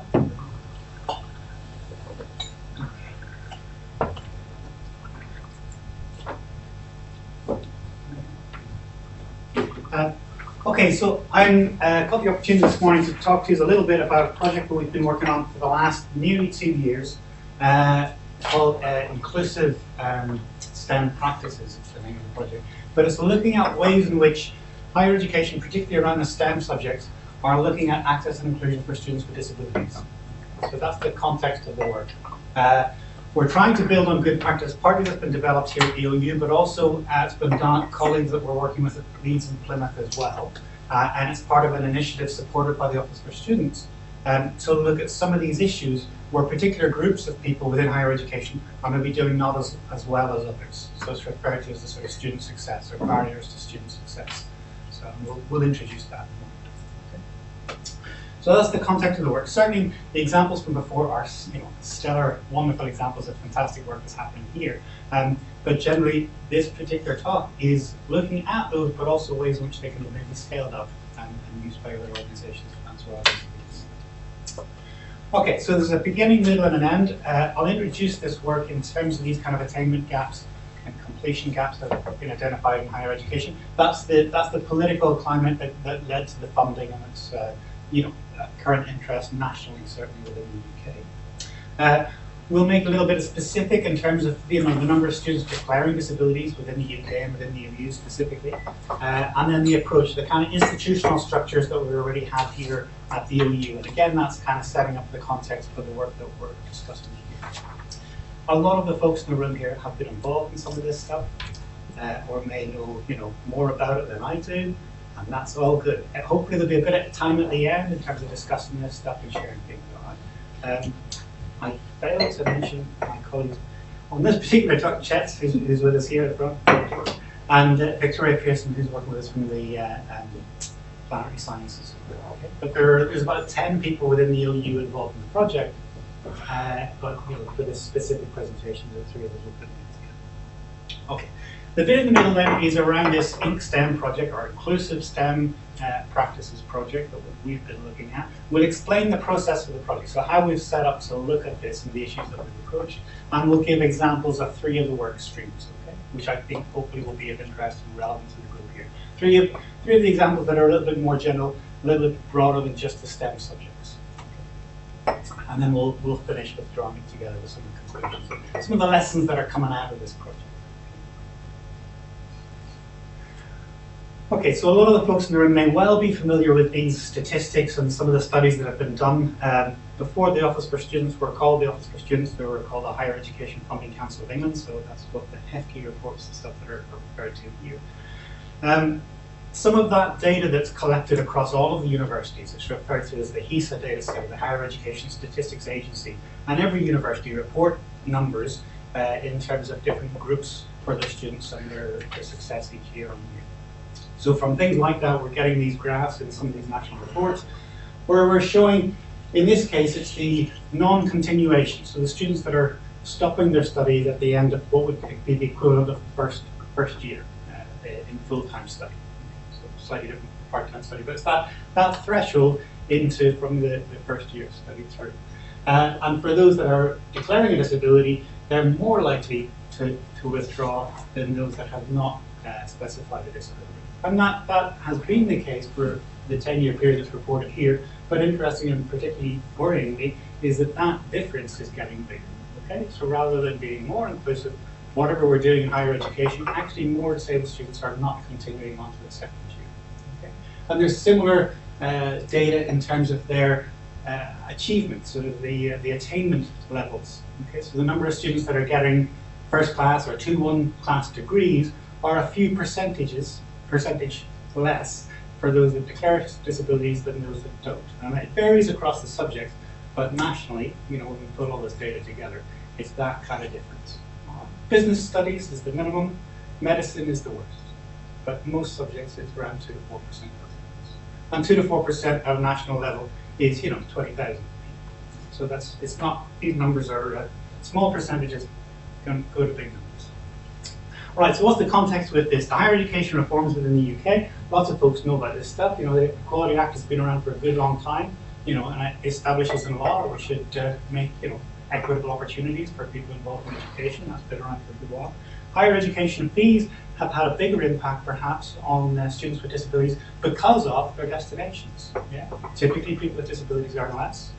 They tend to get high-skilled jobs less frequently than those with disabilities.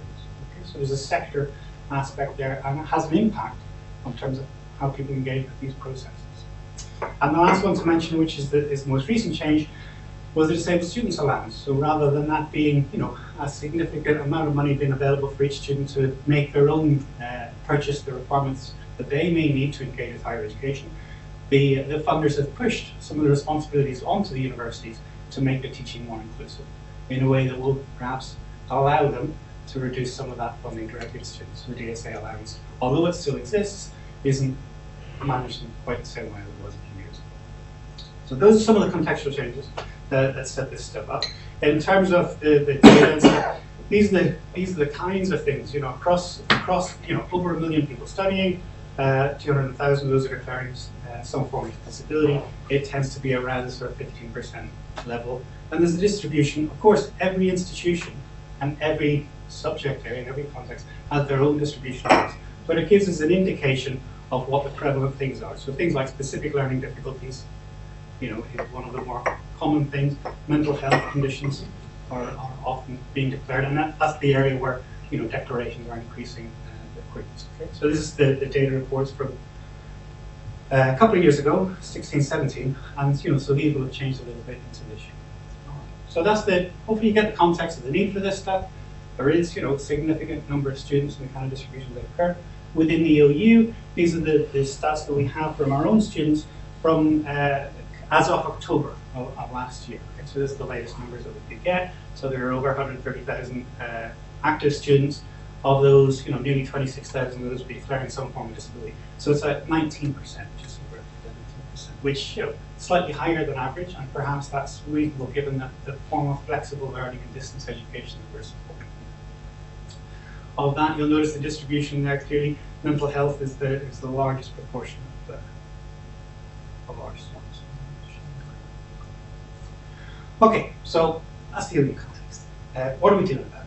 Within the OU, these are the things that are already in place, and we think of these as very complementary roles and distributed expertise. When we talk about how the OU does it, supports our students and particularly around students with disability, it's done not in one place, but actually, hopefully, and the lessons from the project, is that it should be done everywhere. Because to make this stuff truly embedded and truly effective, it involves everyone's involvement somewhere or another. So at the OU, there's the student support teams themselves, which have disability champions. So for example, in the STEM subjects, they're based in Manchester, and there are some specialists there in terms of advising and supporting our students who are aware of some of the issues that affect our students with disabilities. The academic services within that, the group, sort of section of academic services is the widening access and success services, and within those there's these 3 groups which I won't bother to read out. Some of you folks will be involved in these or on these. So again, that's very much around the student support and the student services, student environments.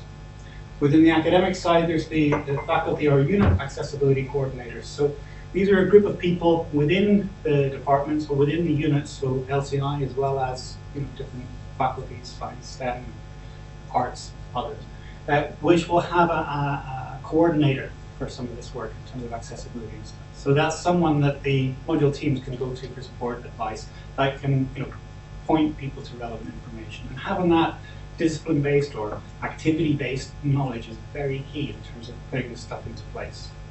So that within languages, knowing what the accessibility issues are for languages, having been an academic in the languages area, that's important in terms of putting this stuff into use and what's really relevant. In combination with some of the student services and programs. And the last elements there are around the cross-institutional teams. So the SIGA team, which Jets is partly involved with and responsible for, it's been a program for quite a while now, looking at ways in which we can support these faculty accessibility coordinators and actually also support training and development for staff in some of these issues. And anyone that hasn't looked at the SIGA website, I really encourage people to go there. It really is kind of a great source to a lot of information. And there's a coordination working group as well. So you mentioned the faculty accessibility coordinators, but having them in a working group that they collectively come together periodically through the year, share experiences and flag up. It's an important way in which these networks of people communicate and support one another. It's not in isolation, but together there's a knowledge across our organisation. And the last one obviously is the disabled students group as well. So there's various student participating bodies, student groups that are supporting us in terms of developing our materials, and a really active one within that has been the Disabled Students Group. That's been something to flag up as well. Okay, so that's a bit of the sector of the OU. In terms of these projects and the kind of work that we're doing here, I mentioned this Office for Students funding back in 2017, well, at the end of 2016, so early 2017.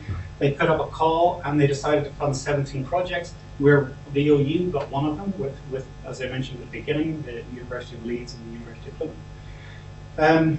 We're particularly looking at inclusion for students with disabilities, and we've focused around the STEM subject. Across the other 17 projects, 6 of the projects are mentioning disability in some form. By far, the most common one that projects are looking at is around some of the minority and ethnic aspects, as well as some of the low socioeconomic groups. So, as you might imagine, depending on the institutional context, the students that they have, their location, and what they're doing, these issues are more or less for certain places. So the approach taken by the funders was to identify places that are doing this stuff pretty well already, try and encourage them, support them, develop them, but get them to look at ways in which they can share what they're doing and maybe broaden it across. So as a project, these aren't necessarily research, cutting edge, new technologies or new methods in this area, much more around scholarship and embedding and scaling up the approaches and how they can be used across institutions. So for us, that means inclusive practices for students with disabilities. We're really interested in trying to collect some practice and get some evidence around what would be useful at other institutions, not just the OU. But the nature of doing this. There's a lot of the stuff we're finding out that will help the OU, but actually the purpose, part of the driver for it is actually the kind of cross-institutional stuff and ways in which we can share this across the sector. So how we're doing it, there's sort of 3 strands to the work. Part of it is looking at how we design some of our materials. So for example, how we're putting materials together and what the production process is. Then there's the presentation process, so how we're delivering our materials in terms of how that can be supported and how it can be inclusive. And the last aspect of it, which to some extent goes beyond the university, is thinking about those pathways for inclusion with our students. So working with the professional associations and some of the subject bodies to look at career opportunities and graduation in terms of employers. Okay, so that's the kind of introduction to the project. Everybody happy so far? We're all there? Yeah? Okay. Okay, so the next bit then is the methodology. So this is what we did. So you might imagine this stuff ain't easy to fix. You can identify all these gaps and challenges and stuff, but it isn't a magic wand. Universities, even other universities, not just the OU, have been looking at this for a long time, and it's not really clear why some of these differences are occurring. So the methodology of the project really was to try and set out to understand, at a pragmatic level, practically what's happening and why, and then trying to see where there are places where we might be able to either scale up good activity or perhaps improve existing issues where there's shown to be perhaps less than optimal working methods. Okay, so we started with some sort of baseline work. So there were some surveys that we did at the universities that were involved, as well as reviewing the documentation. So we tried to collect a lot of the guidance and institutional documentation in terms of production and design and delivery of our teaching materials in order to see how it is that that's currently being supported within our institutions, as well as asking staff and students what their experiences were. The questionnaires that we ran involved surveys. We asked some of the folks in academic services, some of the module staff, so academics and the curriculum managers, as well as our associate lecturers, to see, across the institution, kind of how is this actually playing out in people's practices. The questions were focused around skills, knowledge, attitudes, and sources of support to try and understand where. So that gives us a good grounding.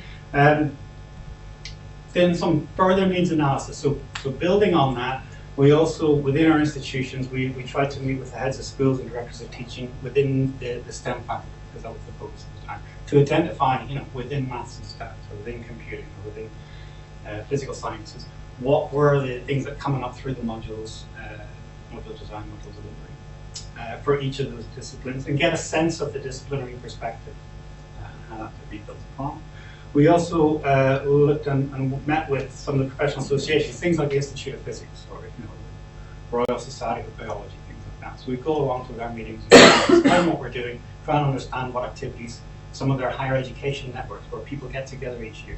They, heads of departments often get together each year and try to understand actually what it plays out for them. So that was a good way to get out to the different disciplines. And for example, the heads of university. Okay, so that all gave us some information. We found that there was an awful lot of work that could be done, far too much to do in the time that we had available, so we trimmed it down. So believe it or not, this is the trimmed down version. We had twice as much as is on this slide. So, but certainly within this sort of STEM areas, the kind of lab work, field work, and for us, online practical work, were kind of very much, issues where access and inclusion is challenging, and there are some good opportunities where good practice can be shared. So one of the things that came through from the OU, and actually from the Maths and Stats was one of the first groups to do it, were these disciplinary working groups. So with those changes in the Disabled Students Allowance and the extra pressure for universities to make their teaching inclusive, a lot of the disciplinary areas are already responding. So within the OU, the Maths and Stats group, for a few years now, have pulled together a working group within their school to look at how this stuff plays out in Maths and Stats. And they pulled together experts across the university to inform that and to develop an accessibility guide for the students within that school. So the formation of that kind of group and how that supported the teaching is really interesting in terms of scaling up practice and changing things. So that's one. I'll mention it actually a little bit more in a moment. We also look at degree accreditation. Some of the issues that universities are identifying is that, well, we couldn't possibly make that adjustment for that student because the degree accreditation requires us to do these particular tasks. And actually accrediting bodies have got another tension where they say, yes, educationally we need to do this, but you really do have to adjust for students with disabilities as well, legally and everything else. So there's a bit of work to do to kind of line those things up. So, but you can see we're getting out of the institution here. This is starting to think about kind of discipline-wide stuff. So that's important. There was a lot of stuff across the different disciplines around group work and how that could be made inclusive, and also the language of disability and inclusion. So there's various entrenched positions about what terminology we should use to communicate with our students. And should you use this form of language or this form of language? Unfortunately, at the OU, there had been a project that had been funded to look at this very issue. They developed a methodology around how to find out from the students what their preferred language is and how they use language themselves when they're describing, either their needs or their educational needs or their, medical support needs and things like that. And the form of language and the way in which they do that is different depending on the context. That was one of the lessons that came out of that previous project. So within this project, it's an opportunity to present that as professional development materials. So to give guidance for students and for staff, and also other universities that might want to apply this methodology to listen to their own students and find out how they should be referring to students with disabilities in their context. Cool. Then, where are we at? So it's the language. IT, procurement, and accessibility. So again, coming back up away from the module into the institutional level and sector level, if we think about IT procurement, some of the issues are with the tools that are provided by third parties. So at what point do we consider access and inclusion when we're procuring, when we're putting out calls for tender? So we're interested in that process and seeing ways in which accessibility is embedded in that, and perhaps how some of those decisions are then affecting the total cost of production material down the line if there are adjustments that need to be made. So another area that we can look at. And the last couple, which I'll go into more in a moment, is the process that we go through to plan materials, the course specification. How that's that actually being enacted at the university here when we're thinking about inclusion, when we're starting to plan new modules. And the last one is a policy level piece around how are institutions embedding and creating these policies and what are the policies being used. Okay, so that's the big overview of the project. Dive in quickly now, just for a few minutes, into some of these, 3 of these examples, and we'll go back to the summary. Discipline accessibility group, I've probably said most of the stuff on this slide already. Part of it came out of the Maths and Stats group here, which is an institutional, discipline-based accessibility working group. There's also another group called Diversity in Geosciences UK, which has been formed over the last few years. And that's at a national level, looking within the geosciences, how inclusion and access is being considered as a discipline at a kind of national level. So again, it's another example where the practitioners are coming together to share practice and try and support one another. So again, what's the process there? Capturing it through interviews. Some of the things that we're finding out is that these networks are great as ways of raising awareness and understanding. It is kind of delivering a lot of expertise, but in some of the cases it might be hard to scale it up further. Yeah. So if you're the first accessibility working group in an institution, you get first dibs on all the experts. If you're the last one to the table, those experts might be used up. That's kind of one of the things that we've worked at. So maths and stats guys are well ahead of the game. But there's really interesting in terms of the long-term impact of this stuff. How can we kind of monitor that and look at that as it plays through in terms of it really is embedding it in everyday practice for the majority of practitioners, which is a world away from the specialists that we used to have. Course specification. This is great. The institution has put a lot of investment into improving some of the templates, some of the guidelines, and some processes where we specify and consider access and inclusion when we're planning new modules.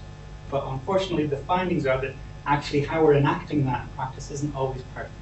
So over the last few years, we've developed a new system. The way in which that new system was brought in, some faculties, some schools were still using the Planet system.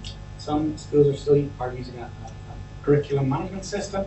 And actually the templates and tools and advice for the two systems are slightly different. So the practices were a little bit different, not necessarily unified, and it wasn't entirely clear where those specifications were being picked up later down the line. So, in your specification, you said you would do, perhaps that isn't happening in the way that it could do to facilitate and share good practice when it comes into our modules. So, the take-home lesson on this one is actually it's not just a procedural exercise, but rather a pedagogical exercise. We're trying to embed it in a way that people really think through their teaching and play that out in practice. So we can use this as a process to try and improve how we're specifying things, how we're improving our teaching, and how we're then rewarding it to come through into modules. Right, last one then, institutional accessibility policy. There's a great need for policy, and policy really should drive kind of good work in this area, but less than half of the universities in the UK have a policy at all. And most of the ones that do, policies are crap and ignored and not put into this.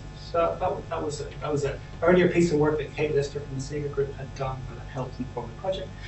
But interestingly, at the OU, they took an approach, believe it or not, until a few years ago, the OU did not have an accessibility policy. So those that care about it, those that work in the area got together and they formed the policy over a couple of year periods, which is fascinating as a process for developing institutional policy. It's amazingly robust because the people that have formed it really do know this stuff. And there's a couple of people in the room who were involved in part of that. But there are potentially risks or issues in terms of getting a high level senior institutional buy-in to that policy and actually enacting it now that it's there. So the policy's been developed. It's now in an implementation phase. We're rolling that through the organisation. As you may have noticed, there's been a few changes of leadership at the OU in some key roles. One of those has been the disability champion on our VCE. We've had various disability champions.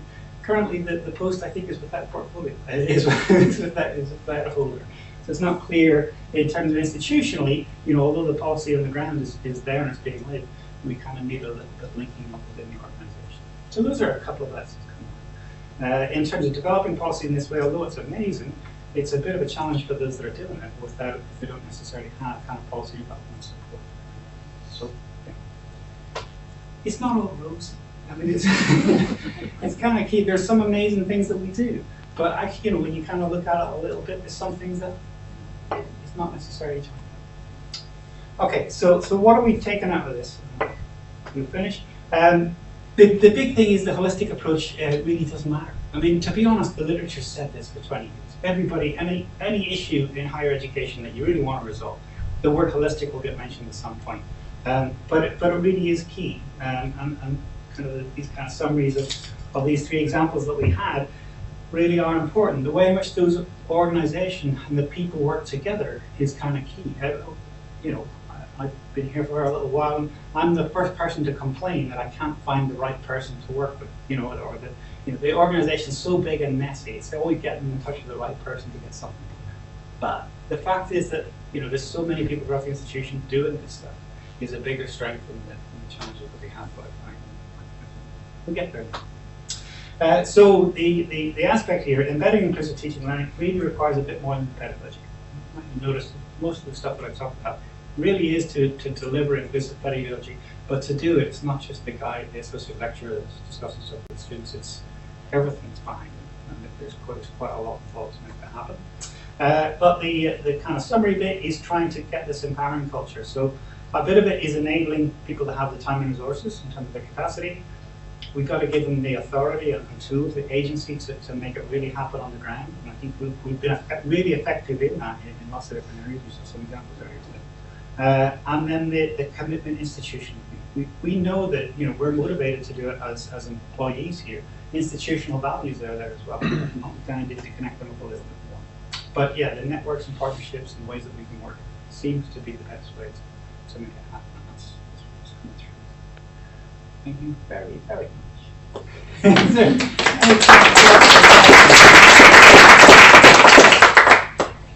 Thank you, Trevor. That's a whistle stop tour through the institution. Any questions, John? The previous slide, maybe it's just the holistic thing is really the important thing, but on the one on the left it's saying that it needs to be more than procedural, and on the right it's saying it needs to be more than pedagogy. Yeah. So is it just that you've got to bring both of them together, or is there some other missing ingredient? Yeah, I mean, well, certainly the procedural, sorry. Yeah, on this procedural bit over here, it's in the context of the kind of course specification. So, as an institution, we're fantastic at having these structured processes, and they're there for a really good reason. In terms of the scale that we produce, that's key. But it can't just be the following it through. It needs to link, as you say, link to the pedagogy and bring the two together. Some of the issues that came out of that case, specific piece of work, is that thing that, I'm sure several folks in the room here have produced these, new module specifications, and there's a part of that where you're describing consideration of access and inclusion. Currently, it's not clear that gets used all the way through the process, through to delivery and production, as a document. So how we're making those statements, the people that are filling them in perhaps aren't necessarily as well supported as they could be institutionally. And so, how can they think that through for themselves and own it? But if we can improve that and address it, and we get ownership at that stage, then the argument that we believe it will flow through that. So yeah, well spotted. It's the bringing the two together. I think this thing around inclusive practice, higher education, the issue when we talk about this stuff is a lot of folks, you're often talking to the academics and you think it's them that move the world. And it's not just them. For us, it's something that seems to be. I guess the flip of it is about who has responsibility and expertise, particularly in the OU context. That everyone needs a little bit of expertise. Is that the kind of way forward? My belief is yes.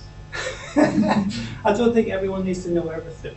I did a workshop based on this stuff at the Office for Students. They have to run an annual conference and this stuff. So and the people that go to the PD meetings, but we did a workshop, and I gave everybody an amount of money. I took monopoly money and gave them an amount of money and said, right, you can invest in a centralized disability support team, or you can invest in staff training for across the board.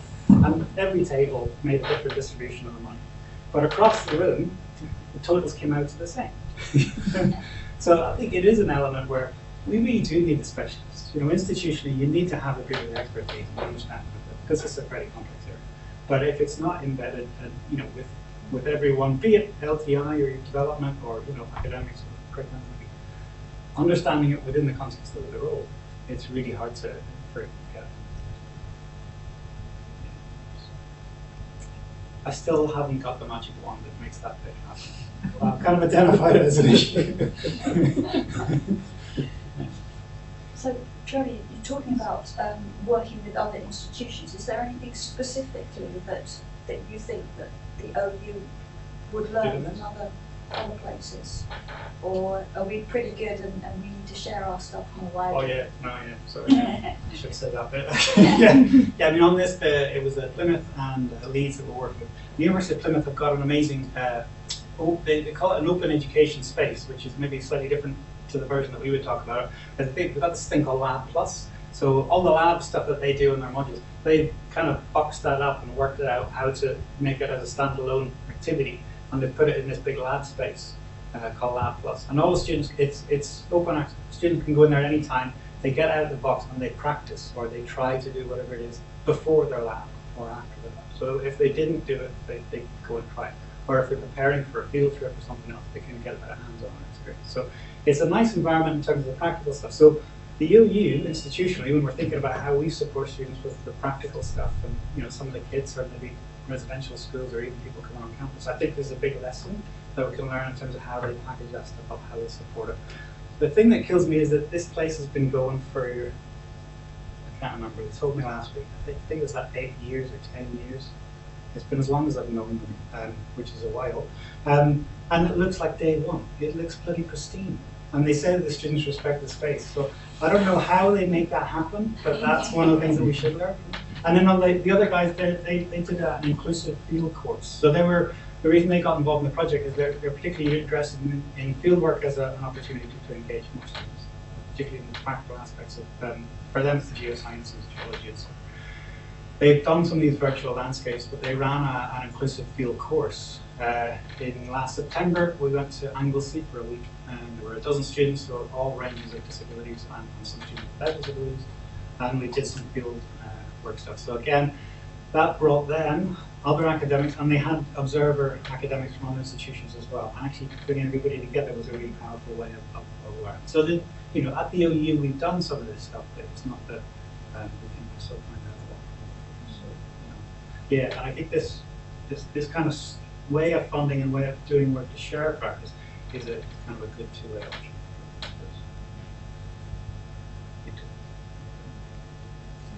Trevor, you mentioned in your talk a couple of discipline-based accessibility focus groups.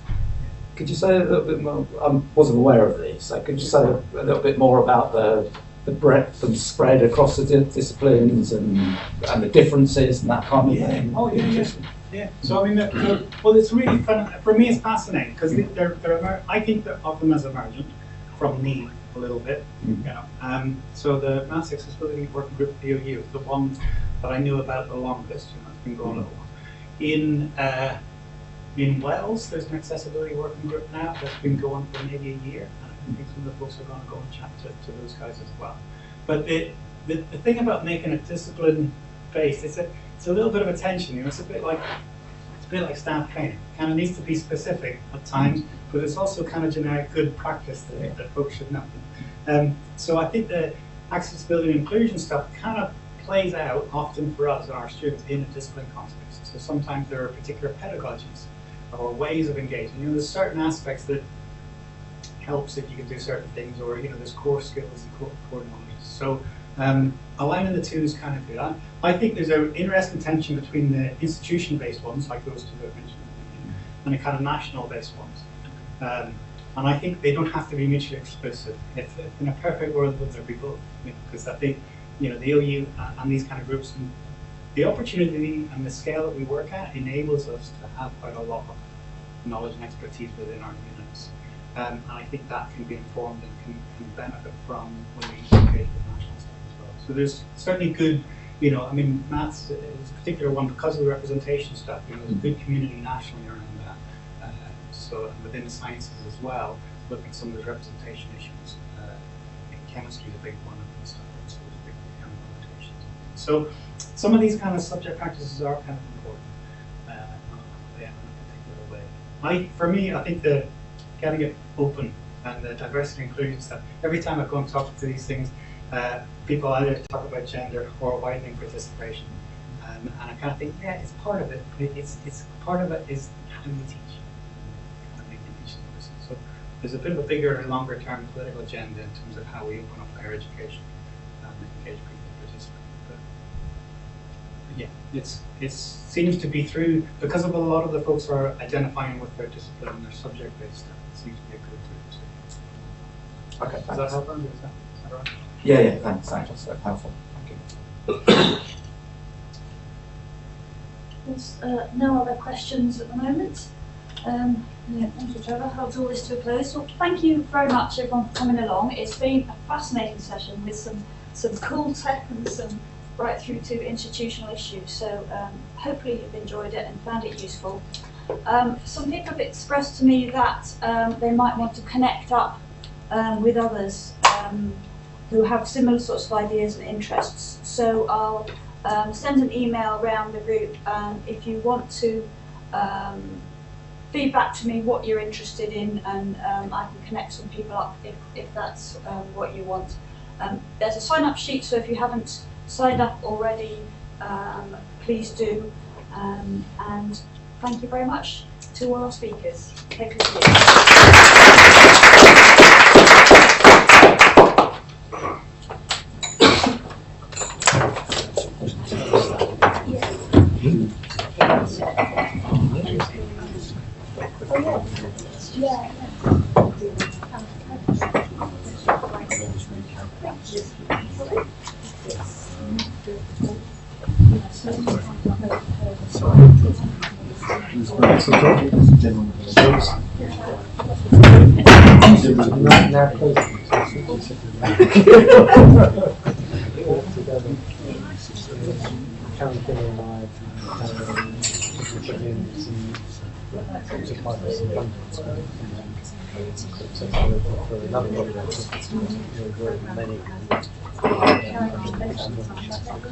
Yeah, so that's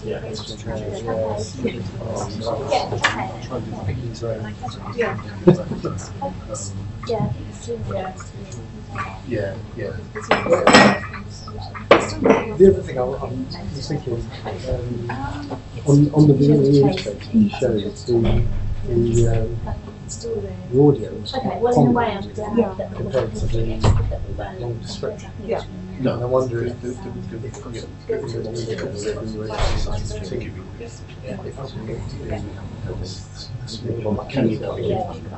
breaking up the normal. Lost you.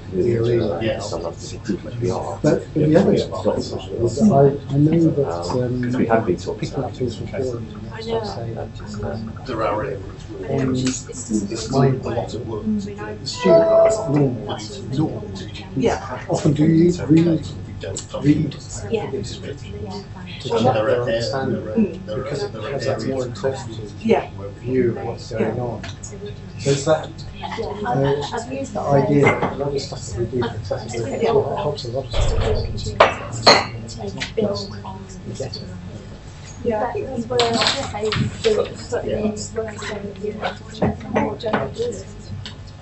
actually it's just what we're doing for a specific group. It leads into good but on the VLE, I would have ideally I would have left it that you just sort of click thumbs up and it's but it was this issue of the icon on top of the graph, and that just would not do. No. You're wanting to maintain well, you did a good job. Not but it, I suppose we didn't worry too much about it because it was just the figures.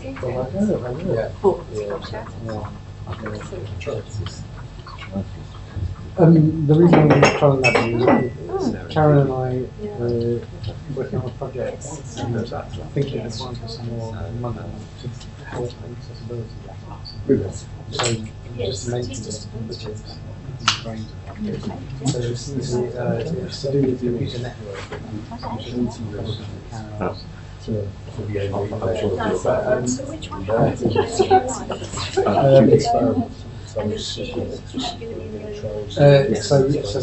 network simulator, actually there's two working on apprenticeships. And it's actually close to what she worked we have a simplified qualification for the legal profession, which and they have lets you construct a diagram and agree to that sort of thing. So it's a close fit to what she was previously rather than not. So that's what it's. Oh, it is. That's what I'm saying. We're looking to get so the question is, can we make that's the thing with short-term contracts. Yeah. They do. Send me an There's a invite. possibility. Yes, so you will get one. I'm just compiling the list of the invites, so I'm going to the ELC organise it. So people like to come as well. They're still around. Yeah. Well, thank you.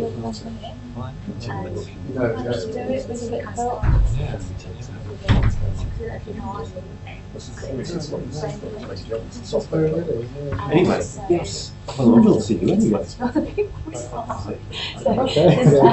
there's a kind of short term, this Yeah, I know. It's moving about days. So I think what we're saying at the moment is yes, we're happy to contact. So there we go. Yeah, thank you very much for organising. Well, I mean,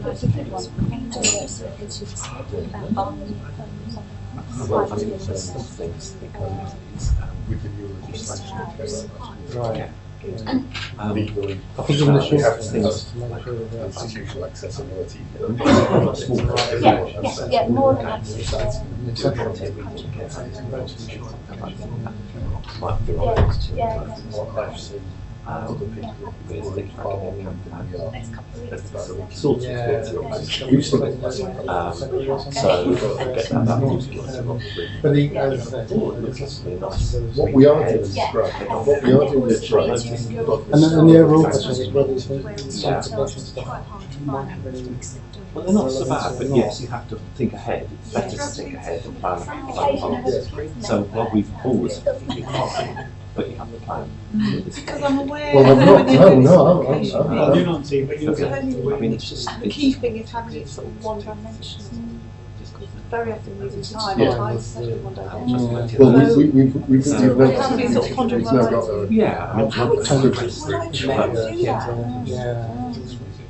learning into skills. And I think the services. other thing that concerns me is that I think the reason that the RIP are interested in networking as a sort of career is that network engineers and that's the sort of thing. Lots of based in the same I'm getting there off that thing network There's no engineering point hanging around. controlling a router at a distance to a terminal. So actually what they're interested in. You just kind of wonder whether the diagram is That's all these anyway, starting in a different place. If you're lucky, So that means sort of understanding That's what the difference between some awareness and knowledge. it's a very reasonable It might be worth asking John so that they know Clark to ask the right questions. if you get the awareness like in dealing then I think we're okay. so basically, it's a whole start, and he again doesn't have any time to have any sort of work happy to not hear things. There's always And comment on that kind of thing about whether trying to make trying to work don't work. So it's just not the right approach. I'm kind of like, I was shocked. Avoiding thinking like that. Kind of, if there's a word, well, I'm not sure it's 100%. Thanks for that perfect description. If there was a way just using that particular example as for something that would be applied other domains, so we kind of understand the other side. And the point of it is a sort of fundamental thing anyway. Time to change it. So it seems very much I guess any form of diagram has the same issue, doesn't it? Yeah. Is it? But this, particularly these are dynamic, they're user created, so it's not something you can rely on figures. No. In a way, it's the kind of same kind of simulation issue. Some It is, that's right. But they were very small. Whether you know, where the patterns Got are open real file to and all kinds of Yes, commercial yeah, team yeah. came from the wider LTI. Yeah. And that's the You're thing, still it's really together. big. Yeah, and I've been slotted into that team Oh, because I was in the free team. Yeah. But they've sort of, some because they were at one stage the open team, the free team, but now they're the amalgamated. One thing I'm aware with communications is although we've not actually done it, there is a temporary year of experience to their own graph. And Right, the funny thing is now, because it's code. Which the Tim's suggestion is that towards that, because that would be for the the last year, tools to do that. James Davis has been looking at Whereas at the moment, commercial tax, tactile and Rosie diagrams Jones has of been physical line objects. manager for Katrina.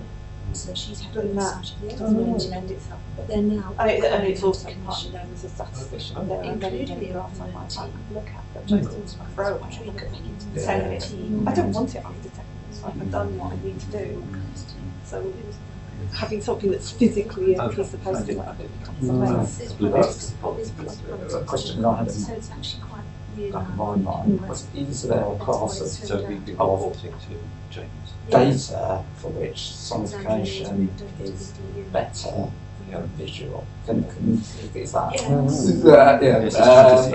It's quite. Not a question I'm expecting you to answer now, but it's just something that occurs to me as you were presenting.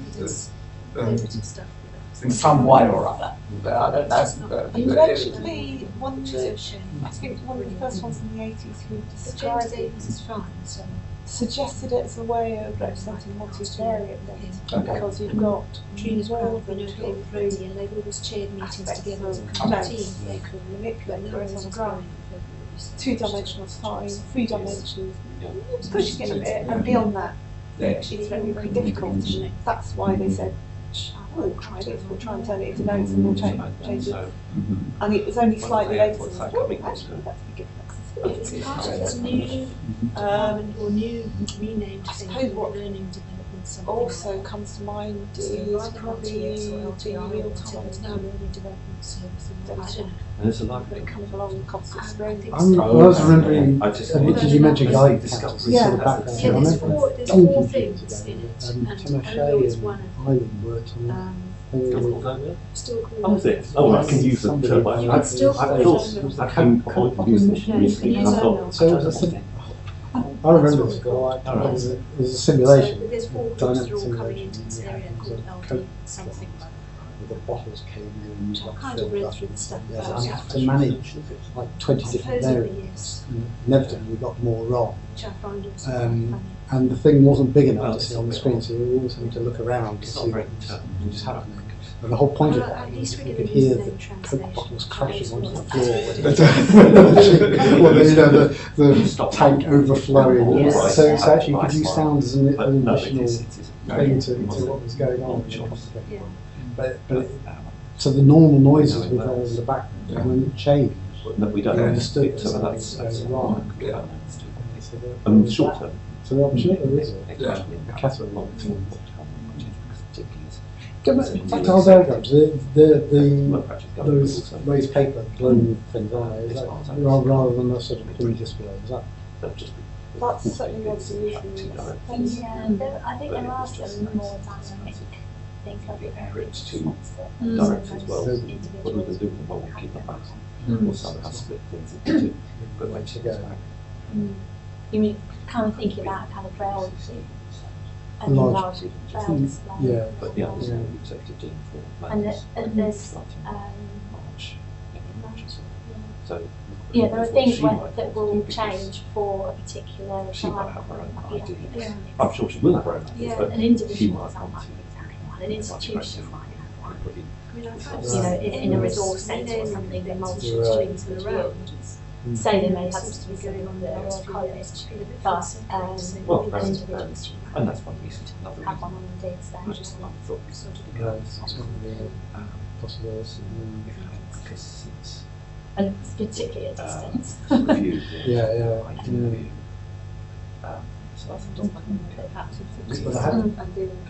So Yeah, or 3D, or 3D printing.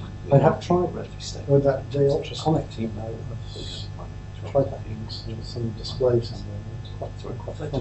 Four. Which is enough because we have it. Yeah. Neat.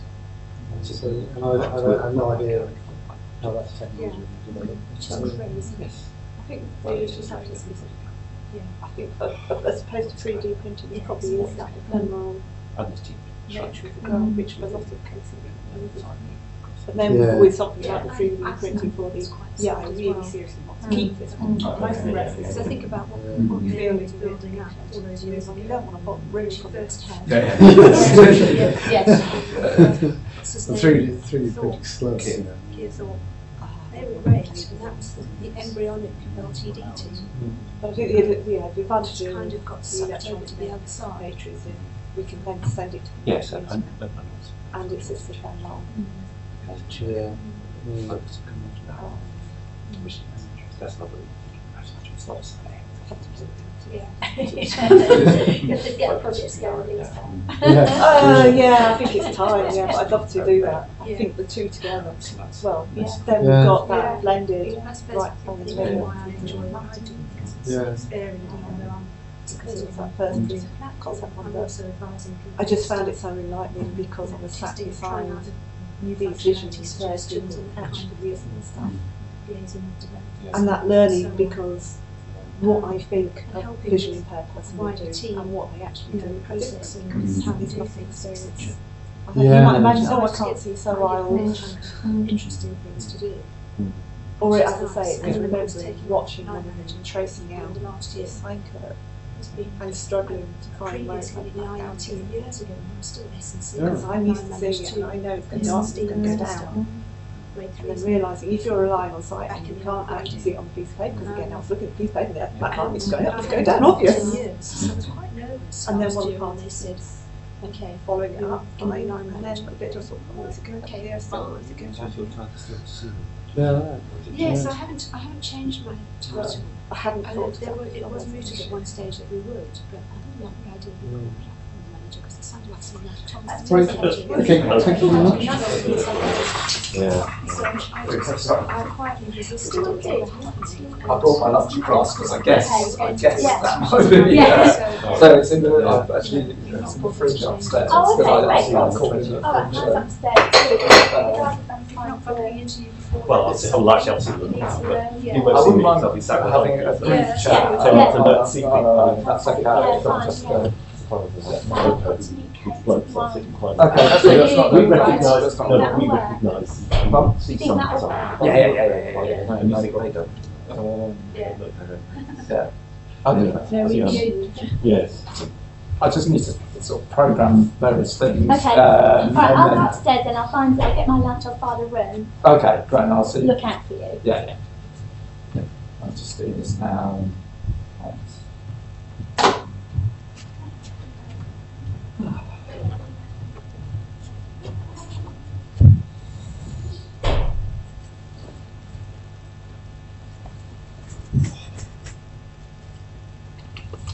It's time for lunch, isn't it? Yeah.